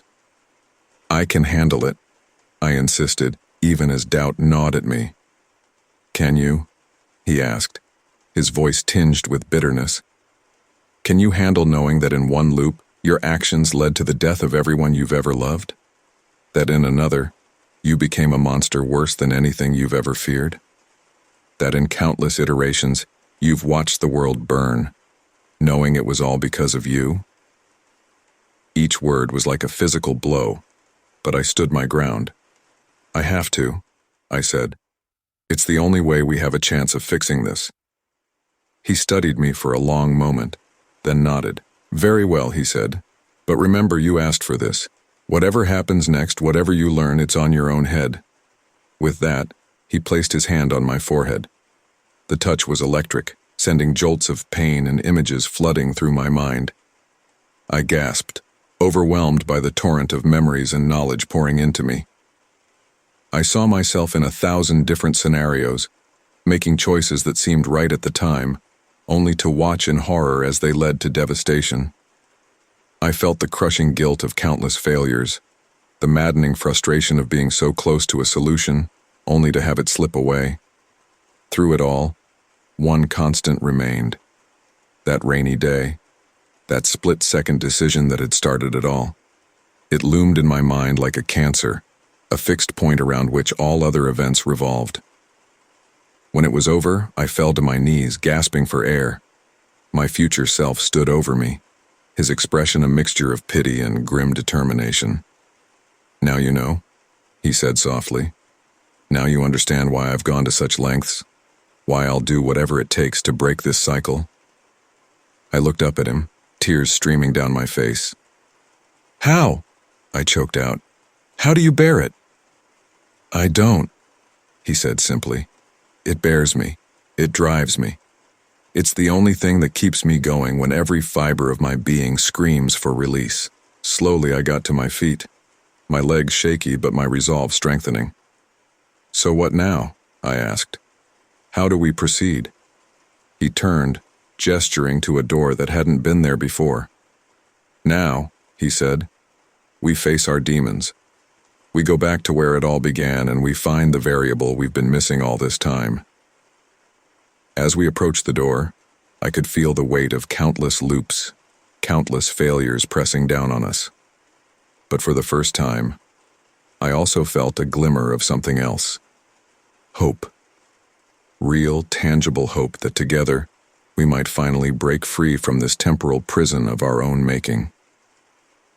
Remember, my future self said as he reached for the door handle, whatever happens on the other side, whatever we see or do, we can't lose sight of our goal. We have to be willing to make the hard choices, to do whatever it takes to end this. I nodded, steeling myself for what was to come. I'm ready, I said, even as fear threatened to overwhelm me. He looked at me one last time, his eyes reflecting all the pain and determination of a man who had lived through hell countless times. No, he said quietly, you're not, but you will be. With that, he opened the door, and together we stepped through, back to the rainy day that had started it all. As the familiar scene materialized around us, I felt a sense of déjà vu so strong it almost brought me to my knees. This was it, our last chance to get it right, to break the cycle and free ourselves from the crushing weight of our own mistakes. Whatever the cost, whatever sacrifices we had to make, we would find a way to end this nightmare once and for all. As we watched our past self approach the fateful crosswalk, I steeled my nerves for what was to come. The true confrontation wasn't just with our future or past selves, but with the very nature of time and consequence. And in that moment, I knew that nothing would ever be the same again. The weight of my actions crashed over me like a tidal wave of guilt and despair. Each change I had made, each desperate attempt to alter the course of events, had sent ripples through time that devastated lives I never meant to touch. The price of my arrogance was paid not just by me, but by countless innocent souls caught in the crossfire of my temporal meddling. I stood in the midst of a scene of utter devastation, a neighborhood I once knew reduced to rubble and ash. The acrid smell of smoke burned my nostrils as I surveyed the destruction I had inadvertently caused. "This is your fault," a voice hissed from behind me. I turned to see a woman, her face streaked with soot and tears, cradling the lifeless body of a child in her arms. "You did this to us." My heart clenched with agony. I didn't mean for this to happen," I stammered, my voice barely a whisper. "I was trying to make things better." She laughed, a harsh, bitter sound that cut through me like a knife. "Better? Look around you. Is this better?" I couldn't meet her gaze, my eyes drawn instead to the chaos surrounding us. People wandered the streets in a daze, their homes and lives reduced to smoldering ruins. In the distance, I could hear the wail of sirens and the anguished cries of those searching for lost loved ones. "Please," I begged, reaching out to her. "Tell me what happened here. How did my actions lead to this?" She recoiled from my touch as if burned. "You really don't know, do you?" She spat. "Your small change set off a chain reaction. The man whose life you saved? He went on to become a ruthless dictator. This destruction is just a taste of the suffering he's inflicted on the world." The realization hit me like a physical blow. In my desperate attempt to prevent one tragedy, I had unknowingly paved the way for something far worse. "I didn't know," I whispered, horror creeping through my veins. "I was just trying to help." "Your ignorance is no excuse," another voice joined in. An old man limped towards us, his eyes filled with a mixture of sorrow and rage. You played with forces beyond your understanding, and we're the ones paying the price. I turned in a circle, suddenly aware that more people were emerging from the rubble, their accusing eyes all fixed on me. Their voices rose in a cacophony of pain and anger. My daughter died because of you. Our future is in ruins. How could you do this to us? Each accusation was a dagger to my heart. I wanted to explain, to defend myself, but the words died in my throat. How could I possibly justify the devastation I had wrought? I'll fix this, I said desperately, more to myself than to them. I'll go back again. I'll make it right. The old man grabbed my arm, his grip surprisingly strong. Haven't you done enough? He growled. Every time you meddle, it only gets worse. When will you learn that you can't control fate? I pulled away from him, my mind racing. But I have to try, I insisted. I can't leave things like this. There has to be a way to make it right. The woman with the child stood up, her eyes blazing with fury. And who gives you the right to decide what's right? Who are you to play God with our lives? Her words struck me like a physical blow. She was right. Who was I to think I could manipulate time without consequences? The arrogance of my actions hit me full force, leaving me breathless. I sank to my knees in the ashes of the world I had destroyed. I'm sorry, I whispered, knowing the words were woefully inadequate. I'm so sorry. But my apologies fell on deaf ears. The crowd pressed in around me, their anger palpable. I could feel the weight of their suffering, their lost futures pressing down on me like a physical force. As the gravity of what I'd done truly sank in, I felt something inside me break. The guilt was all-consuming, a cancer eating away at my soul. I had tried to play hero to fix the unfixable, and in doing so, I had become the very monster I was trying to prevent. Please, I begged, looking up at the faces surrounding me. Tell me how to make this right. There has to be a way to undo this damage. The old man shook his head slowly. Some things once broken can never be fully repaired, he said, his voice heavy with resignation. The best you can do now is to stop. Stop trying to change things. Stop meddling with forces you don't understand. I knew he was right, but the thought of giving up, of accepting this horrific future as inevitable, was almost unbearable. And yet, as I looked around at the devastation I had caused, I realized that my continued interference would likely only make things worse. The price of meddling with time was far higher than I could have ever imagined. It wasn't just measured in lives lost or futures destroyed, but in the very fabric of reality warping and tearing under the strain of my manipulations. And now, faced with the consequences of my actions, I was left with an impossible choice.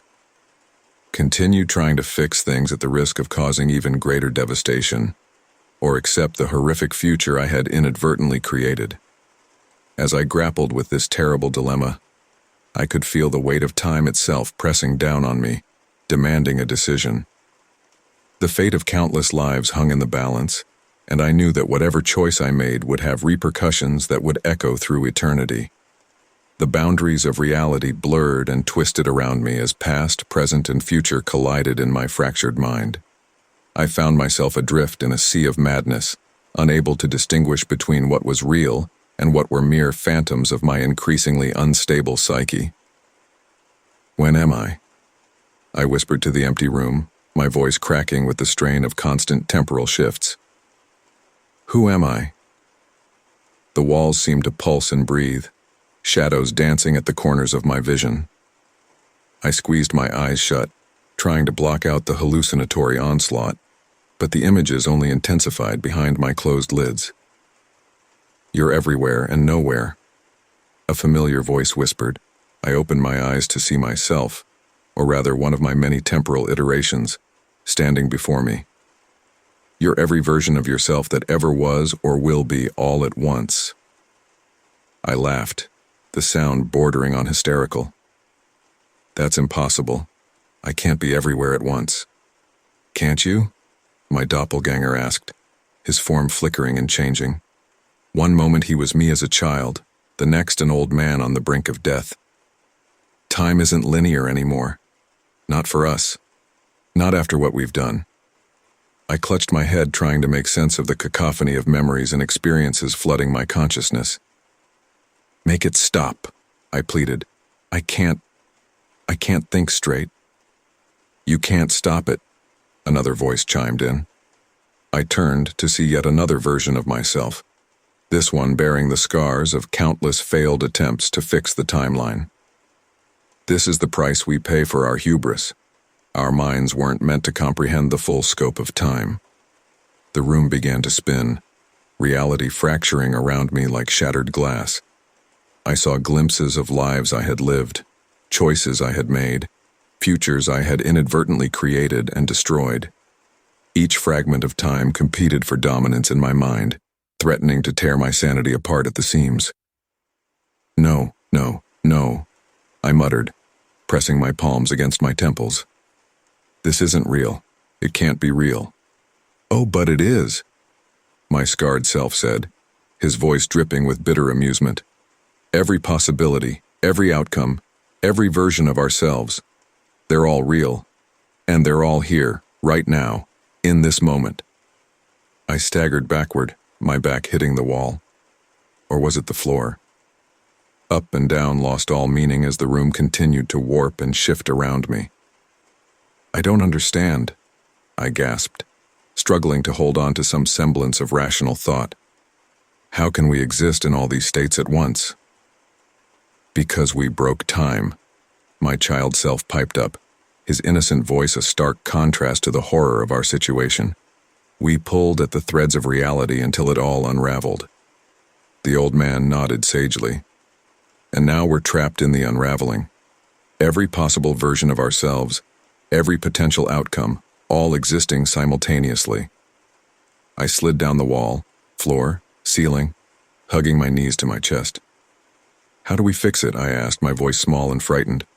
How do we put it all back together? My scarred self laughed bitterly. Fix it? You still think we can fix this? Look at us. We can barely hold on to a single coherent thought. How are we supposed to mend the very fabric of reality? There has to be a way, I insisted, even as doubt gnawed at the edges of my fraying sanity. We can't just give up. Can't we? The old man asked, his rheumy eyes filled with resignation. Maybe that's the only sane choice left, to stop fighting, stop trying to control what was never meant to be controlled. I shook my head violently, trying to clear the conflicting voices and images. No, I won't accept that. There has to be a solution. We just need to think clearly, to focus. But even as I spoke, I felt my grip on reality slipping further. The room continued to shift and change, sometimes a familiar space from my past, other times alien landscapes I had never seen before. My own form felt fluid, aging and regressing randomly as different temporal versions of myself vied for control. You're losing it, my scarred self observed dispassionately. Your mind can't handle the strain of existing in all these states at once. Shut up, I screamed, covering my ears. But his voice, my voice, all our voices continued to echo in my head. We're fracturing, the child said softly, splintering across time and space. No, I moaned, rocking back and forth. I won't let it happen. I can hold on. I can... But even as I spoke, I felt pieces of myself drifting away, memories and experiences scattering like leaves in the wind. Who was I? When was I?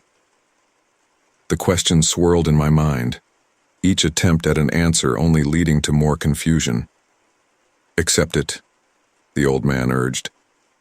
Let go of the illusion of control. It's the only way to find peace in the chaos.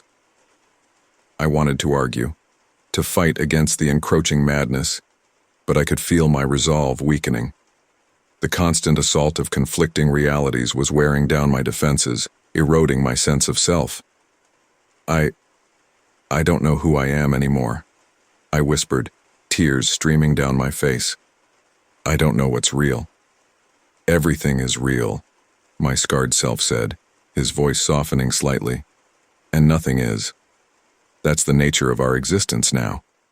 As if to punctuate his words, the room dissolved around us, replaced by a swirling vortex of temporal energy.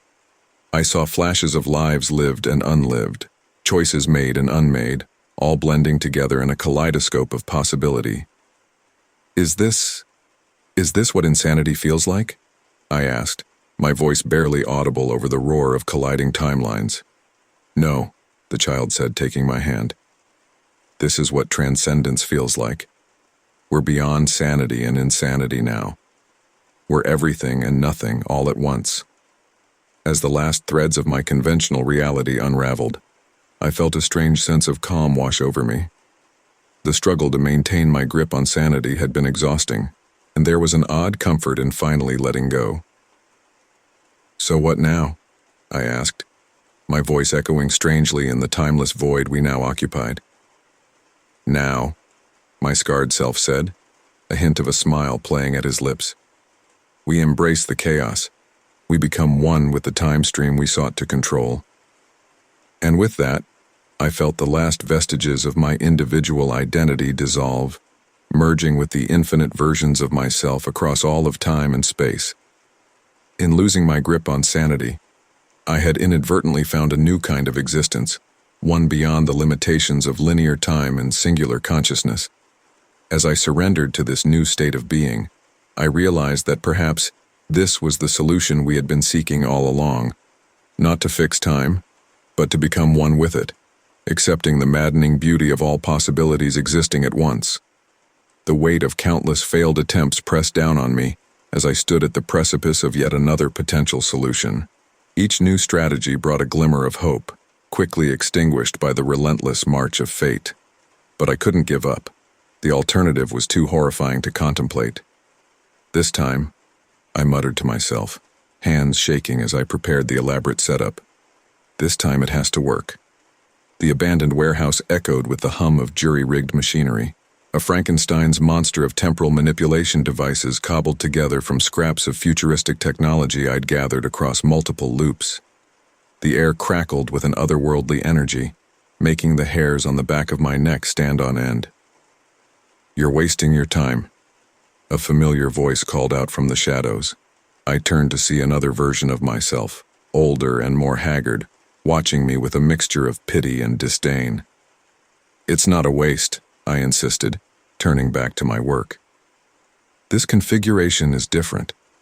I've accounted for the quantum fluctuations that caused the last attempt to fail. My older self laughed bitterly. And what about the attempt before that? Or the one before that? Face it, we're trapped. There's no breaking the cycle. I gritted my teeth, refusing to meet his gaze. You're wrong. There has to be a way. I just need to find the right combination, the perfect moment to intervene. And how many more lives will you destroy in the process? He asked, his voice low and dangerous. How much more suffering will you cause in your misguided attempts to fix things? His words hit me like a physical blow, but I pushed the guilt aside.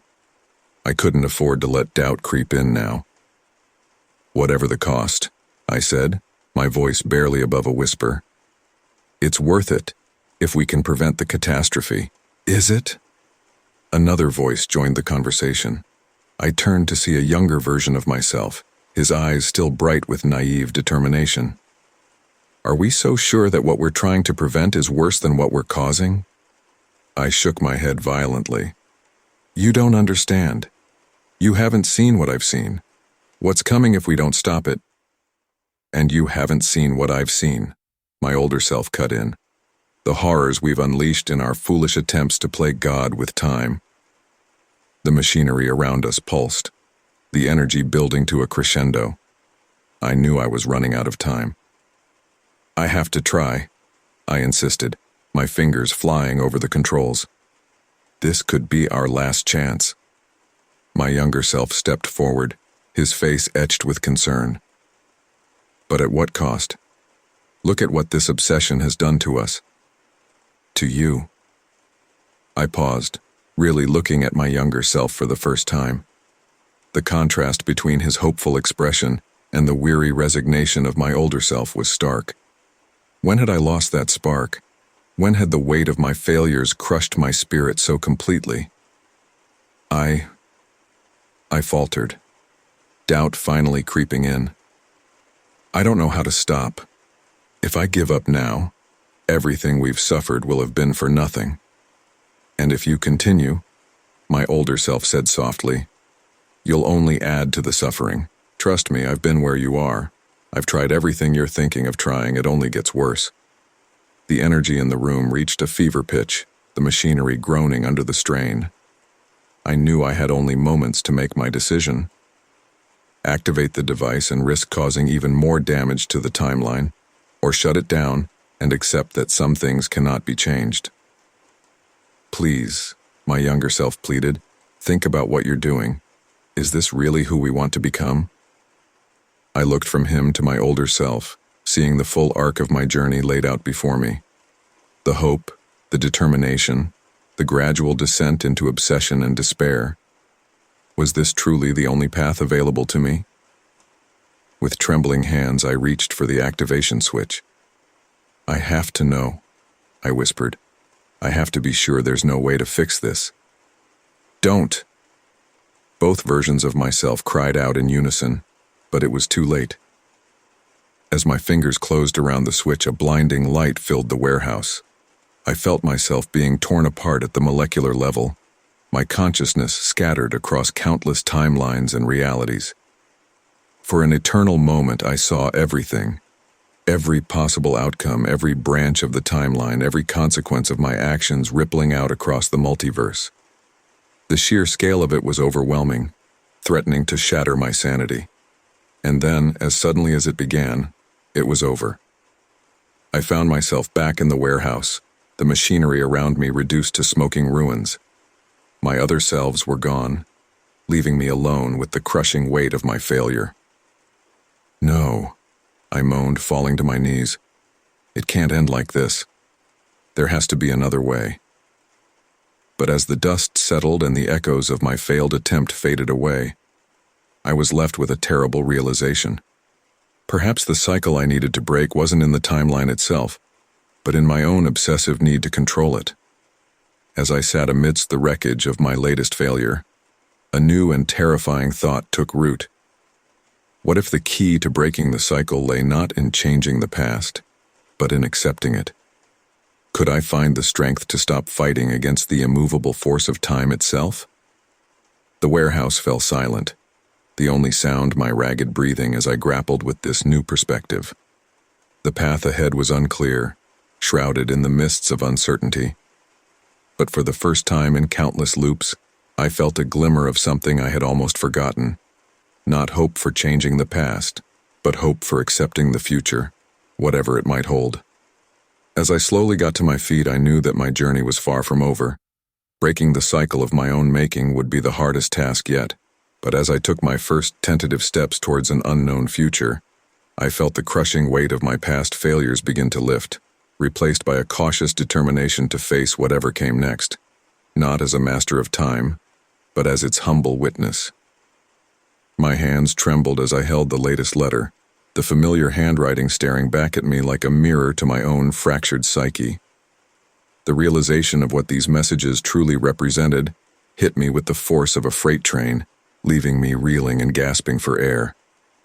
"Oh God," I whispered, my voice barely audible in the oppressive silence of my apartment.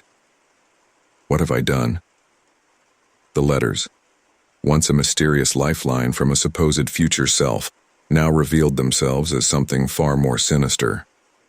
Each word on the page seemed to writhe and twist, the true meaning behind them seeping into my consciousness like a toxic fog. A knock at the door startled me from my horrified reverie. I knew who it was before I even opened it. Another version of myself, his eyes wild with the same desperate madness I now recognized in my own reflection. "You've figured it out, haven't you?" he asked as he pushed past me into the room. I nodded, unable to form words as the full implications of our actions crashed over me. "Tell me," he demanded, his voice raw with emotion. "Say it out loud, I need to hear you say it." I swallowed hard, forcing the words past the lump in my throat. The letters. They're not warnings. They're not attempts to help. They're compulsions, he finished for me, his face twisting in a grimace of self-loathing. Each one a desperate attempt to perpetuate the very cycle we thought we were trying to break. The room seemed to spin around me as the truth sank in. Every letter I had received, every change I had made in response had only served to deepen the temporal trap we were caught in. But why? I asked, collapsing into a chair. Why would we do this to ourselves? My doppelganger laughed, a harsh, bitter sound that sent chills down my spine. Because we couldn't face the truth. Because the alternative was too horrifying to contemplate. He began to pace the room, his movements jerky and erratic. Think about it. Each letter, each change, it all leads back to the same point. The accident. The mistake. The moment that shattered everything. I felt the blood drain from my face as the pieces fell into place. We're not trying to prevent it, I whispered. We're trying to ensure it happens. Exactly, he exclaimed, whirling to face me. Because without that moment, without that catalyst, none of this exists. We cease to be. The implications were staggering. Every version of myself across the fractured timeline, every iteration that had sent a letter back, was acting out of a primal fear of non-existence. But the suffering, I protested weakly. All the lives we've ruined, the futures we've destroyed. Collateral damage, he said, his voice hollow. Necessary sacrifices to maintain the loop, to ensure our own continuation. I stood up, anger suddenly flaring within me. No, I won't accept that. There has to be another way. He grabbed my shoulders, his grip painfully tight. Don't you see? There is no other way. We've tried everything, every possible permutation, every conceivable solution. This is all we have left. I pushed him away, my mind racing. Then we break the cycle. We stop sending the letters. We face whatever comes next. You think it's that easy? He scoffed. You think you're the first to have that idea? Look around you. With a sweeping gesture, he indicated the piles of letters scattered around the apartment. For the first time, I really looked at them, noticing the subtle differences in handwriting, in paper, in tone. Each one is from a different version of us, he explained. Each one convinced they've found the solution, that this time it will be different. The weight of countless failed attempts pressed down on me, threatening to crush my resolve. But something inside me rebelled against the futility of it all. No, I said, my voice growing stronger. I refuse to believe this is all there is. We've been looking at it all wrong. My other self raised an eyebrow, a flicker of interest breaking through his despair. What do you mean? The letters, the changes, the endless loops, they're all focused on the past, on that one moment. But what if the solution lies in the future? He shook his head. We've tried that countless times. It always leads back to the same point. Because we're still trying to control it, I insisted. What if instead of trying to change things, we accept them? Face the consequences of our actions head-on instead of constantly trying to rewrite them? For a moment, I saw a glimmer of hope in his eyes. But it was quickly extinguished, replaced by the same weary resignation I'd seen before. It won't work, he said softly. The compulsion is too strong, the fear too great. We'll always find a way to send another letter, to try one more time. I stood up straighter, a new determination flooding through me. Then we break the compulsion. Here and now. We burn the letters, all of them. We face whatever comes next, together. He stared at me for a long moment, conflict clear on his face. And if it doesn't work, if we cease to exist, then at least we'll have broken free from this hell of our own making, I replied.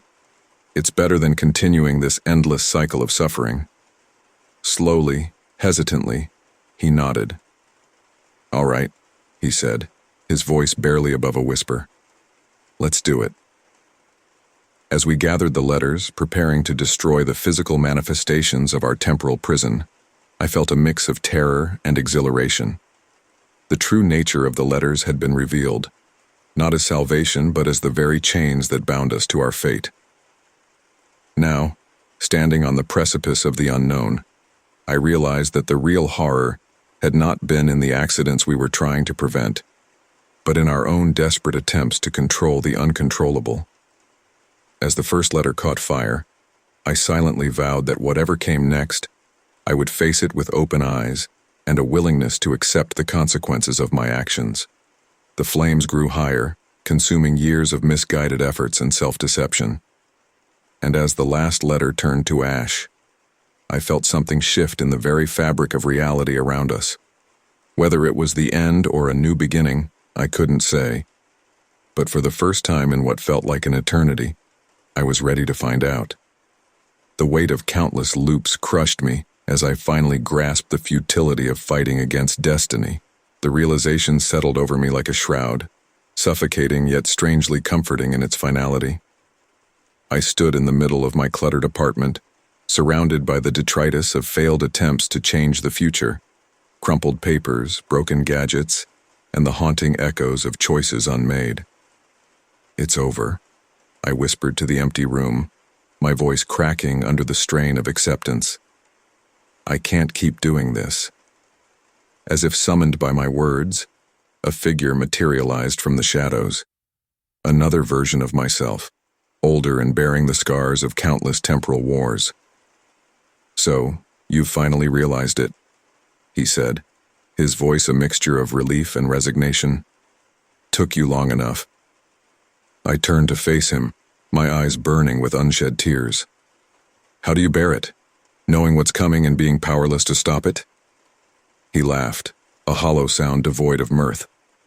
"Bear it? I don't. None of us do. We just exist, trapped in the amber of our own making." I sank into a nearby chair, the fight draining out of me. "Tell me," I said, looking up at my future self. "Tell me what happens when we stop fighting." He moved closer, his eyes filled with a mixture of pity and understanding. "Are you sure you want to know? Once you accept it, there's no going back." I nodded, steeling myself for the truth. "I need to know. I can't keep living in this limbo of false hope." He sighed, running a hand through his graying hair. "When we accept the inevitable, the world doesn't end. The sky doesn't fall. Life goes on, in all its terrible, beautiful complexity." "But the accident," I protested weakly. "All those lives still happen," he finished for me.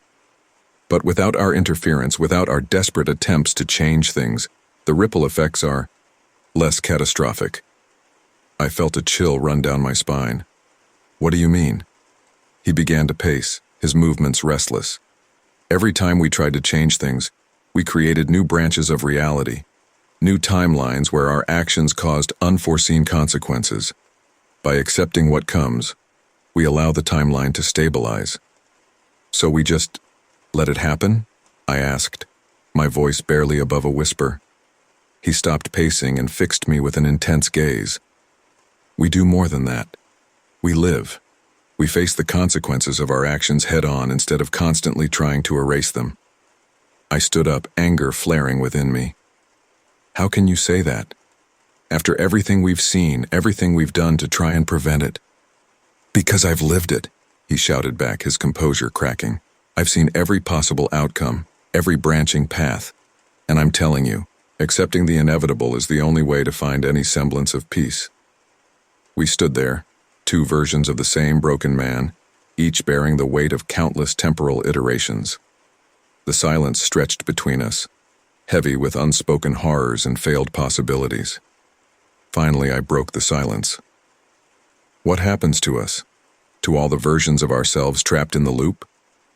His expression softened slightly.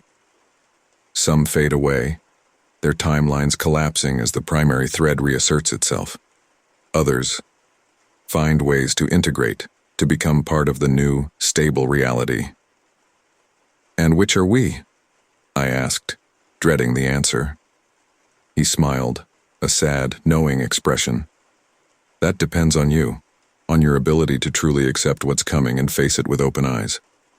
I took a deep breath, feeling the crushing weight of destiny pressing down on me. How do I do that? How do I let go of everything I've been fighting for? You start by acknowledging that your fight was always futile, he said gently, that the very act of trying to change things was what caused the worst of the damage. I nodded slowly, the truth of his words sinking in. And then? Then you live, he said simply. You wake up each day knowing what's coming, and you choose to find meaning in the moments you have left. As he spoke, I felt something shift within me. The frantic energy that had driven me for so long began to ebb, replaced by a strange calm. Will it be enough?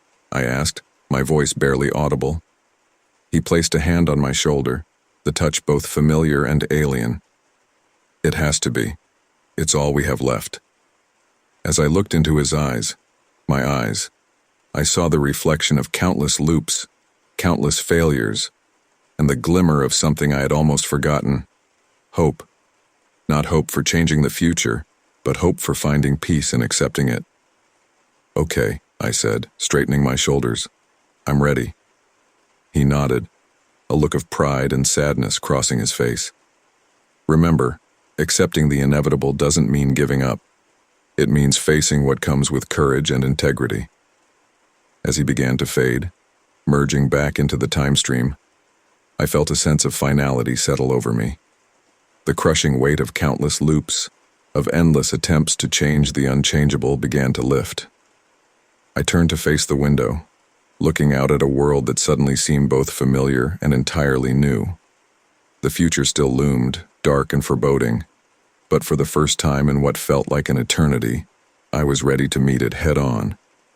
As I took my first steps towards an uncertain but accepted destiny, I realized that true horror wasn't in the inevitable tragedies that awaited, but in the endless, futile struggle against them.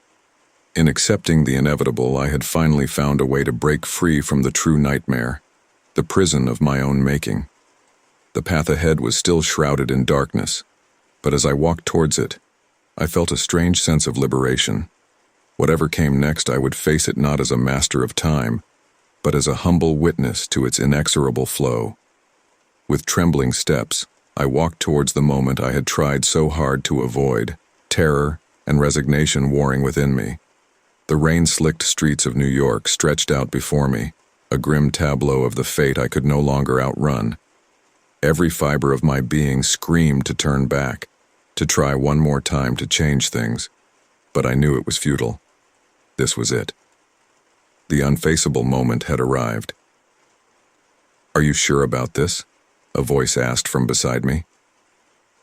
I turned to see another version of myself, his eyes haunted by the knowledge of countless failed attempts. I nodded, my throat too tight to speak. We both knew what was coming, the horror that awaited just around the corner. As we approached the fateful intersection, the air seemed to thicken, time itself slowing to a crawl. I could hear my heartbeat thundering in my ears, drowning out the ambient noise of the city. "There," my other self whispered, pointing to a figure hurrying down the sidewalk. "That's us, before everything changed." I watched as my past self approached the crosswalk, briefcase in hand, mind clearly elsewhere. The scene was so mundane, so ordinary, it was hard to believe it would be the catalyst for unimaginable horror. "We could still stop it," I said, the words escaping before I could stop them. "Just one small change." My companion grabbed my arm, his grip painfully tight. "No," he hissed. "We've been through this, countless times. Any interference only makes things worse." I knew he was right, but the urge to act was almost overwhelming. We watched in agonizing silence as our past self reached the crosswalk, the "Don't Walk" sign blinking its warning. "He's going to cross anyway," I murmured, remembering the impatience, the arrogance that had led to this moment. Sure enough, our past self looked both ways, and then stepped off the curb, hurrying across the street against the light. Time seemed to slow even further as a car came around the corner, its driver distracted by something in the passenger seat. "Close your eyes," my companion said softly. You don't need to see this part again. But I couldn't look away. I watched in horror as the car struck our past self, sending him flying through the air. The sickening thud as he hit the pavement echoed in my ears, a sound that had haunted my nightmares across countless temporal loops. As a crowd began to gather around the fallen figure, I felt my knees give way. My companion caught me, holding me up as we watched the scene unfold. It's done, he said, his voice thick with emotion. We've faced it. We've seen it happen without interfering. I nodded numbly, unable to tear my eyes away from the growing pool of blood on the pavement. What now? I asked, my voice barely a whisper. Now we live with the consequences, he replied. All of them. As if on cue, the world around us began to shift and change. I saw flashes of the future, the ripple effects of this moment spreading out across time. Hospitals overflowing with victims of a pandemic our past self would have helped prevent. Wars erupting over resources we would have helped conserve. A world plunging into chaos without the steadying influence we would have provided. Oh God, I moaned, the full weight of our absence from the timeline crashing down on me. What have we done? My companion's grip on my arm tightened. We've done nothing, he said firmly. That's the point. This is what happens when we don't interfere, when we face the unfaceable and let events unfold as they were meant to. I turned to him, tears streaming down my face. How can this be right?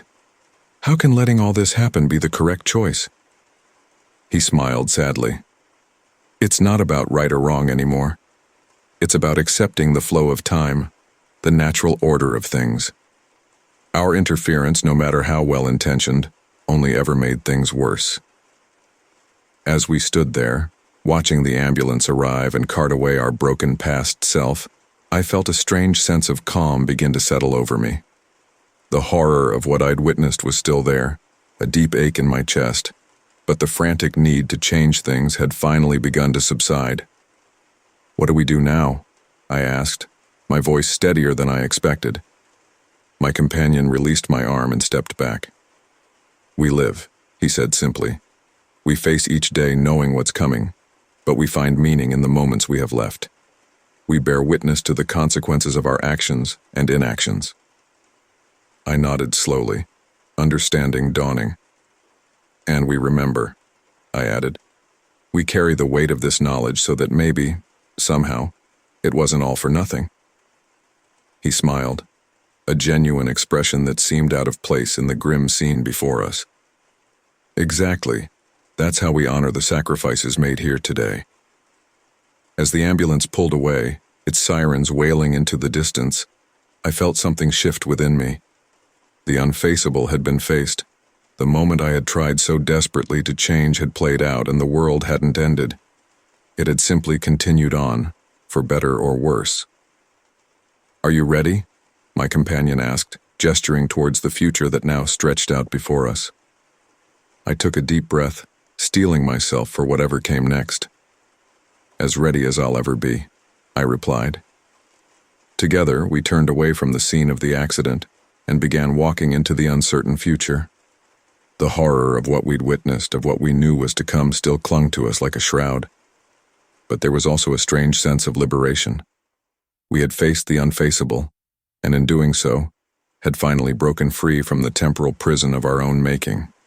As we disappeared into the flow of the city, I realized that the true horror hadn't been in the moment itself, but in the endless, futile attempts to avoid it. In facing our fears, in accepting the unacceptable, we had finally found a path forward, no matter how dark and treacherous it might be. Tears stained the paper as I wrote to my past self one last time, knowing the cycle would begin anew. My hand trembled, each word a struggle against the crushing weight of despair and futility. This letter, this final desperate attempt to break the loop, felt different from all the others, perhaps because I knew it would be my last. To the man I once was, I began, my pen scratching against the rough paper. By the time you read this, you will have already set in motion events that cannot be undone. I write not to change your course, For I know now that is impossible but to offer you the one thing I never had, the truth. I paused, the weight of countless iterations pressing down on me.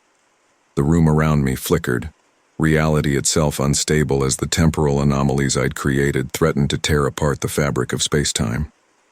"What are you doing?" a voice hissed from the shadows. I looked up to see another version of myself, eyes wild with panic. "You can't tell him everything. It will destroy him." I shook my head, a grim smile playing at my lips. "That's the point. He needs to be destroyed, to be broken down completely. It's the only way." My doppelganger lunged forward, trying to snatch the letter from my hands. "You'll doom us all." I jerked away, continuing to write even as we grappled. "We're already doomed," I snarled. "This is our only chance to break free." As we struggled, more versions of myself began to materialize in the room. Some tried to stop me, while others urged me on. The cacophony of our collective voices rose to a deafening crescendo, each of us fighting for control of our shared destiny.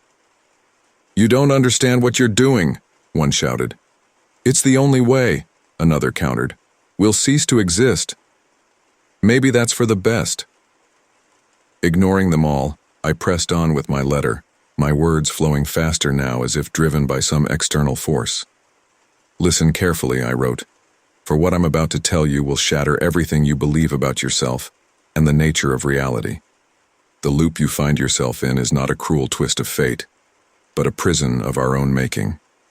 Every attempt to change the past, every letter sent back, every desperate plea to alter the course of events, they all lead to this moment." The room around me began to warp and twist, the walls melting like wax as the temporal instabilities grew stronger. My other selves flickered in and out of existence, their cries of anguish and protest fading into white noise. "The horror you seek to prevent is not what you think it is," I continued, my hand moving of its own accord now. "The true catastrophe is not the event itself, but our relentless attempts to change it.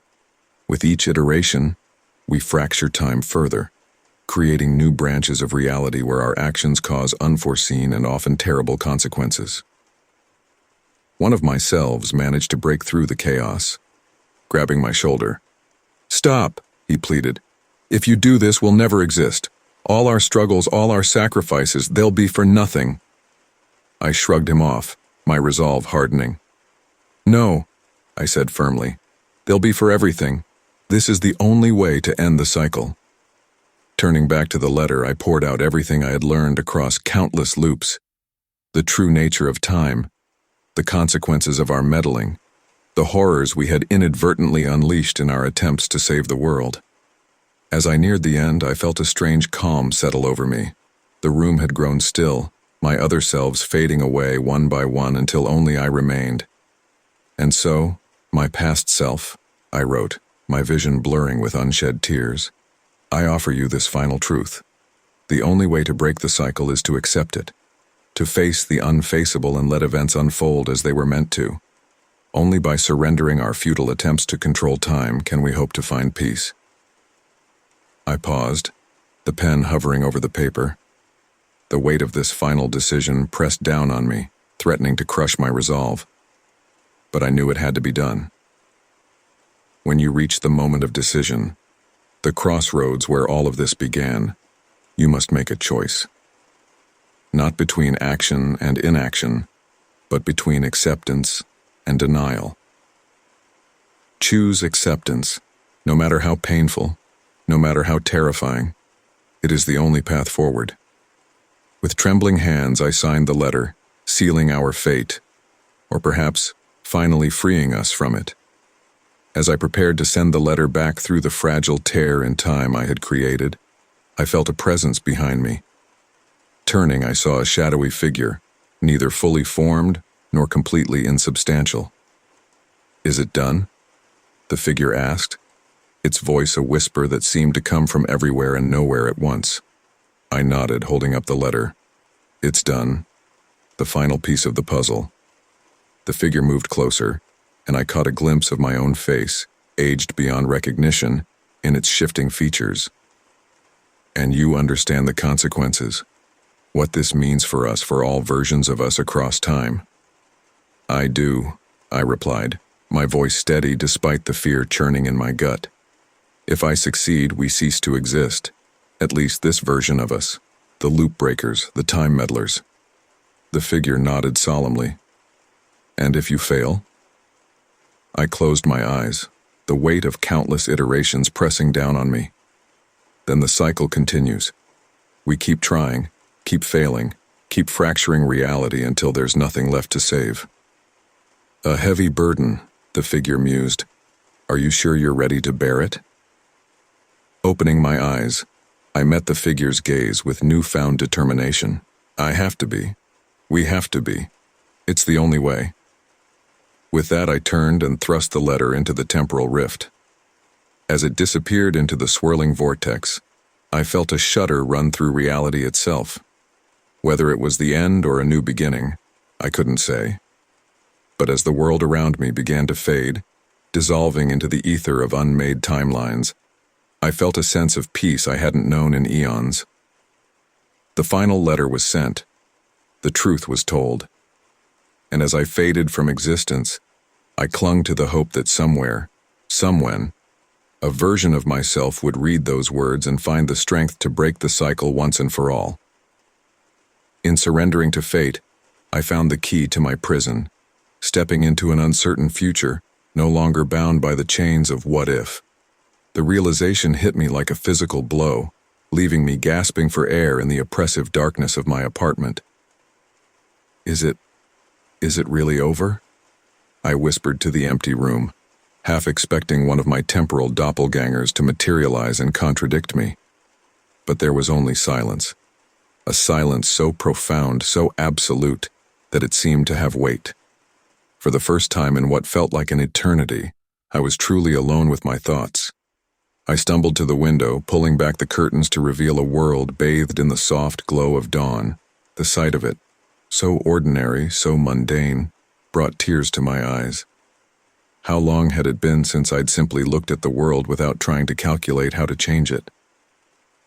A soft knock at the door startled me from my reverie. My heart raced as I approached it, wondering if this was some final test, some last temporal trap I'd set for myself. With trembling hands, I opened the door to find myself. But not the haunted, desperate versions I'd grown accustomed to. This was me as I might have been without the weight of time manipulation crushing my soul. You did it, he said simply, a sad smile playing at his lips. You broke the cycle. I stepped back, allowing him to enter. How can you be here? I asked, my voice hoarse with emotion. I thought when we broke free, all the other versions would cease to exist.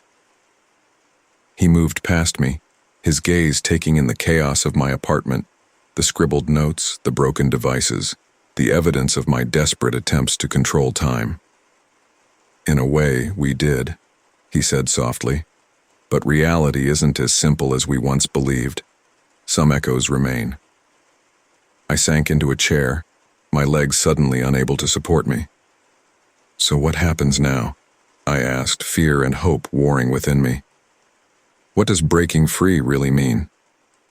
My other self turned to face me, his eyes filled with a mixture of sorrow and relief. It means we face the consequences of our actions, he said. All of them. The good, the bad, and the unimaginably horrific. A chill ran down my spine. You mean? He nodded grimly. The event we tried so hard to prevent? It still happens. But without our interference, without the fractures we created in the timeline, its impact is contained. I closed my eyes, memories of countless failed attempts to change that fateful day flooding through me. And the other consequences? The unforeseen horrors our meddling caused? Some have been undone, he said, his voice gentle. Timelines that never should have existed have faded away. But others... He trailed off, his expression haunted. Others remain. I finished for him. Because we can't undo the choices we've already made. He nodded, moving to stand by the window. Breaking free doesn't mean escaping consequences, he said, gazing out at the awakening city. It means accepting them, facing them head-on instead of constantly trying to erase them. I stood, joining him at the window. The world outside seemed both familiar and utterly alien. How do we do that? I asked, my voice barely above a whisper. How do we live with the knowledge of what we've done? He turned to me, his expression softening. One day at a time, he said. We bear witness to the world we've shaped for better or worse. We use our knowledge to help where we can, and we accept that some things are beyond our power to change. As he spoke, I felt something shift within me. The frantic energy that had driven me for so long began to ebb, replaced by a strange calm. And the other versions of us? I asked. The ones trapped in loops we didn't manage to break? His expression turned grim. They continue their cycles, he said, eternally searching for a way out, creating new branches of reality with each attempt. But we can't save them. We can only hope that someday, they too will find the strength to let go. I nodded slowly, understanding dawning. So this is it, I said. This is what freedom looks like. It is, he confirmed. Terrifying, isn't it? I laughed, a sound bordering on hysteria. Terrifying doesn't begin to cover it.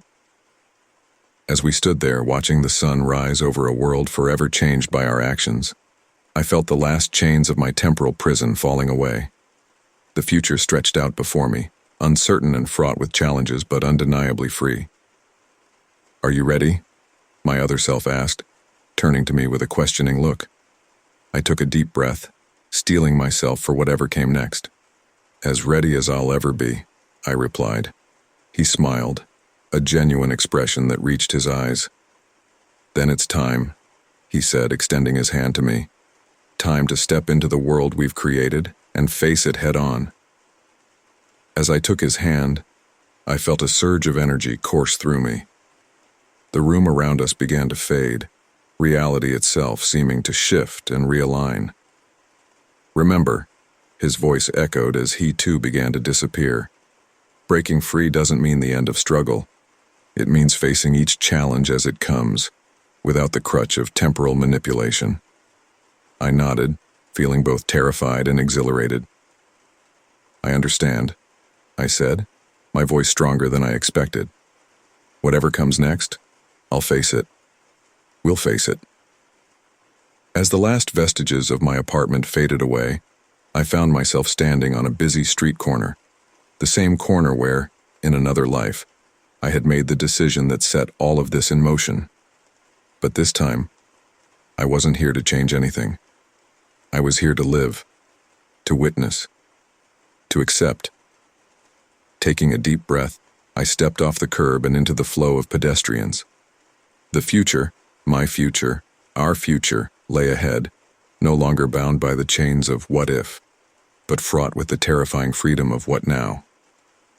As I merged into the crowd, I felt the weight of countless temporal iterations lift from my shoulders. The horror of what we'd done, of what we'd seen, would always be with me. But now, finally, I had the chance to move forward. To break free not just from the loop, but from the crushing grip of guilt and obsession that had driven me for so long. The world around me pulsed with life, with possibilities both wondrous and terrifying. And for the first time in what felt like an eternity, I was ready to face them all, come what may.